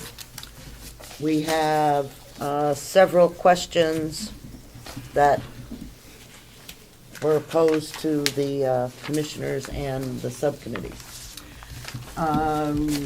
Representative Butler provided me a copy of a proposal, so to speak, for the transitional housing for the veterans, which I believe he wants to discuss. But yes, and this is the whole annex issue. You remember, we've directed the commissioners to get moving on the 1.3 million, right? Is that the right figure? Anyhow. Close. About that. Whatever the figure is, we've told them to do something soon. And at this point, and that's the demolition of the 2 wings. So, and the other will come whenever we finish that up. So, that's what we, and we don't need to do the annex. I mean, I would like whatever you come to grips with the annex, but we don't have to make any new decisions with the annex. Is that correct? Right, I think from what my investigations of the situations are, that it does deem reasonable that, since we're waiting 18 months out to see if this goes through or not, that I think what we'll come up with is that we should demolish the 2 wings now, put in that frost wall and that hole, and put a new roof on the entire 15,000 square foot core. That seems to be, when I ran the numbers, could still stay within our budget, because we're saving some money because we're not filling in another hole. I think that's what we'll come up to. But we have to have that meeting, Okay. The commissioners agree with just what you said. so. Okay. So, Hales, finalize the budget, and veterans housing. And if we don't get to the VA housing and this next week, we can do that some other time, as long as the commissioners, they're agreeing with you so they know where to head. Right? Yep. Okay. Is there anything else for the good of the order? All right. Yes? I handed out this little sheet Uh-huh. and because I was able to crunch the numbers, and not to go into it, but the result, the column F does show what our expense number is, our total revenue, the fact that it's budget neutral to 2013, and then down below it just enumerates the changes there, so you can, so we are there, it's just unfortunately, just didn't have quite the numbers ready on the handout. Okay, no problem. All right. Thank you very much. Representative Merrill, did you have a question? I have two more comments, yes. The first comment is, I talked to John Lyford, not the auditor, the person who was supposed to do the financial statements 2011-12. I asked him how much he was paid. He said he doesn't know that, but the county has a W-2 form, so I should check in that, and that will have the accurate information. The Is it second a thing- W-2 or 1099? I don't know, he said a W, they should have the form. The second comment is about assistant treasurer. That is every year $250 in. Is that paid out every year to the assistant treasurer? Is that a salary?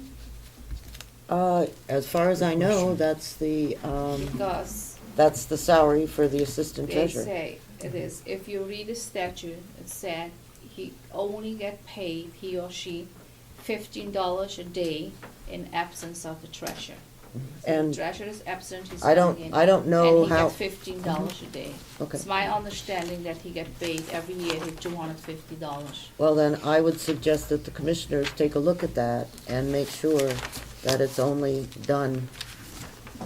I mean, all we do is budget the money. How it gets spent is your responsibility, and if it's being spent incorrectly, then it needs to be fixed. Okay. I had a second on adjournment. All those in favor? Aye. We'll see you. It was Harry. Can you wait just a minute before you go?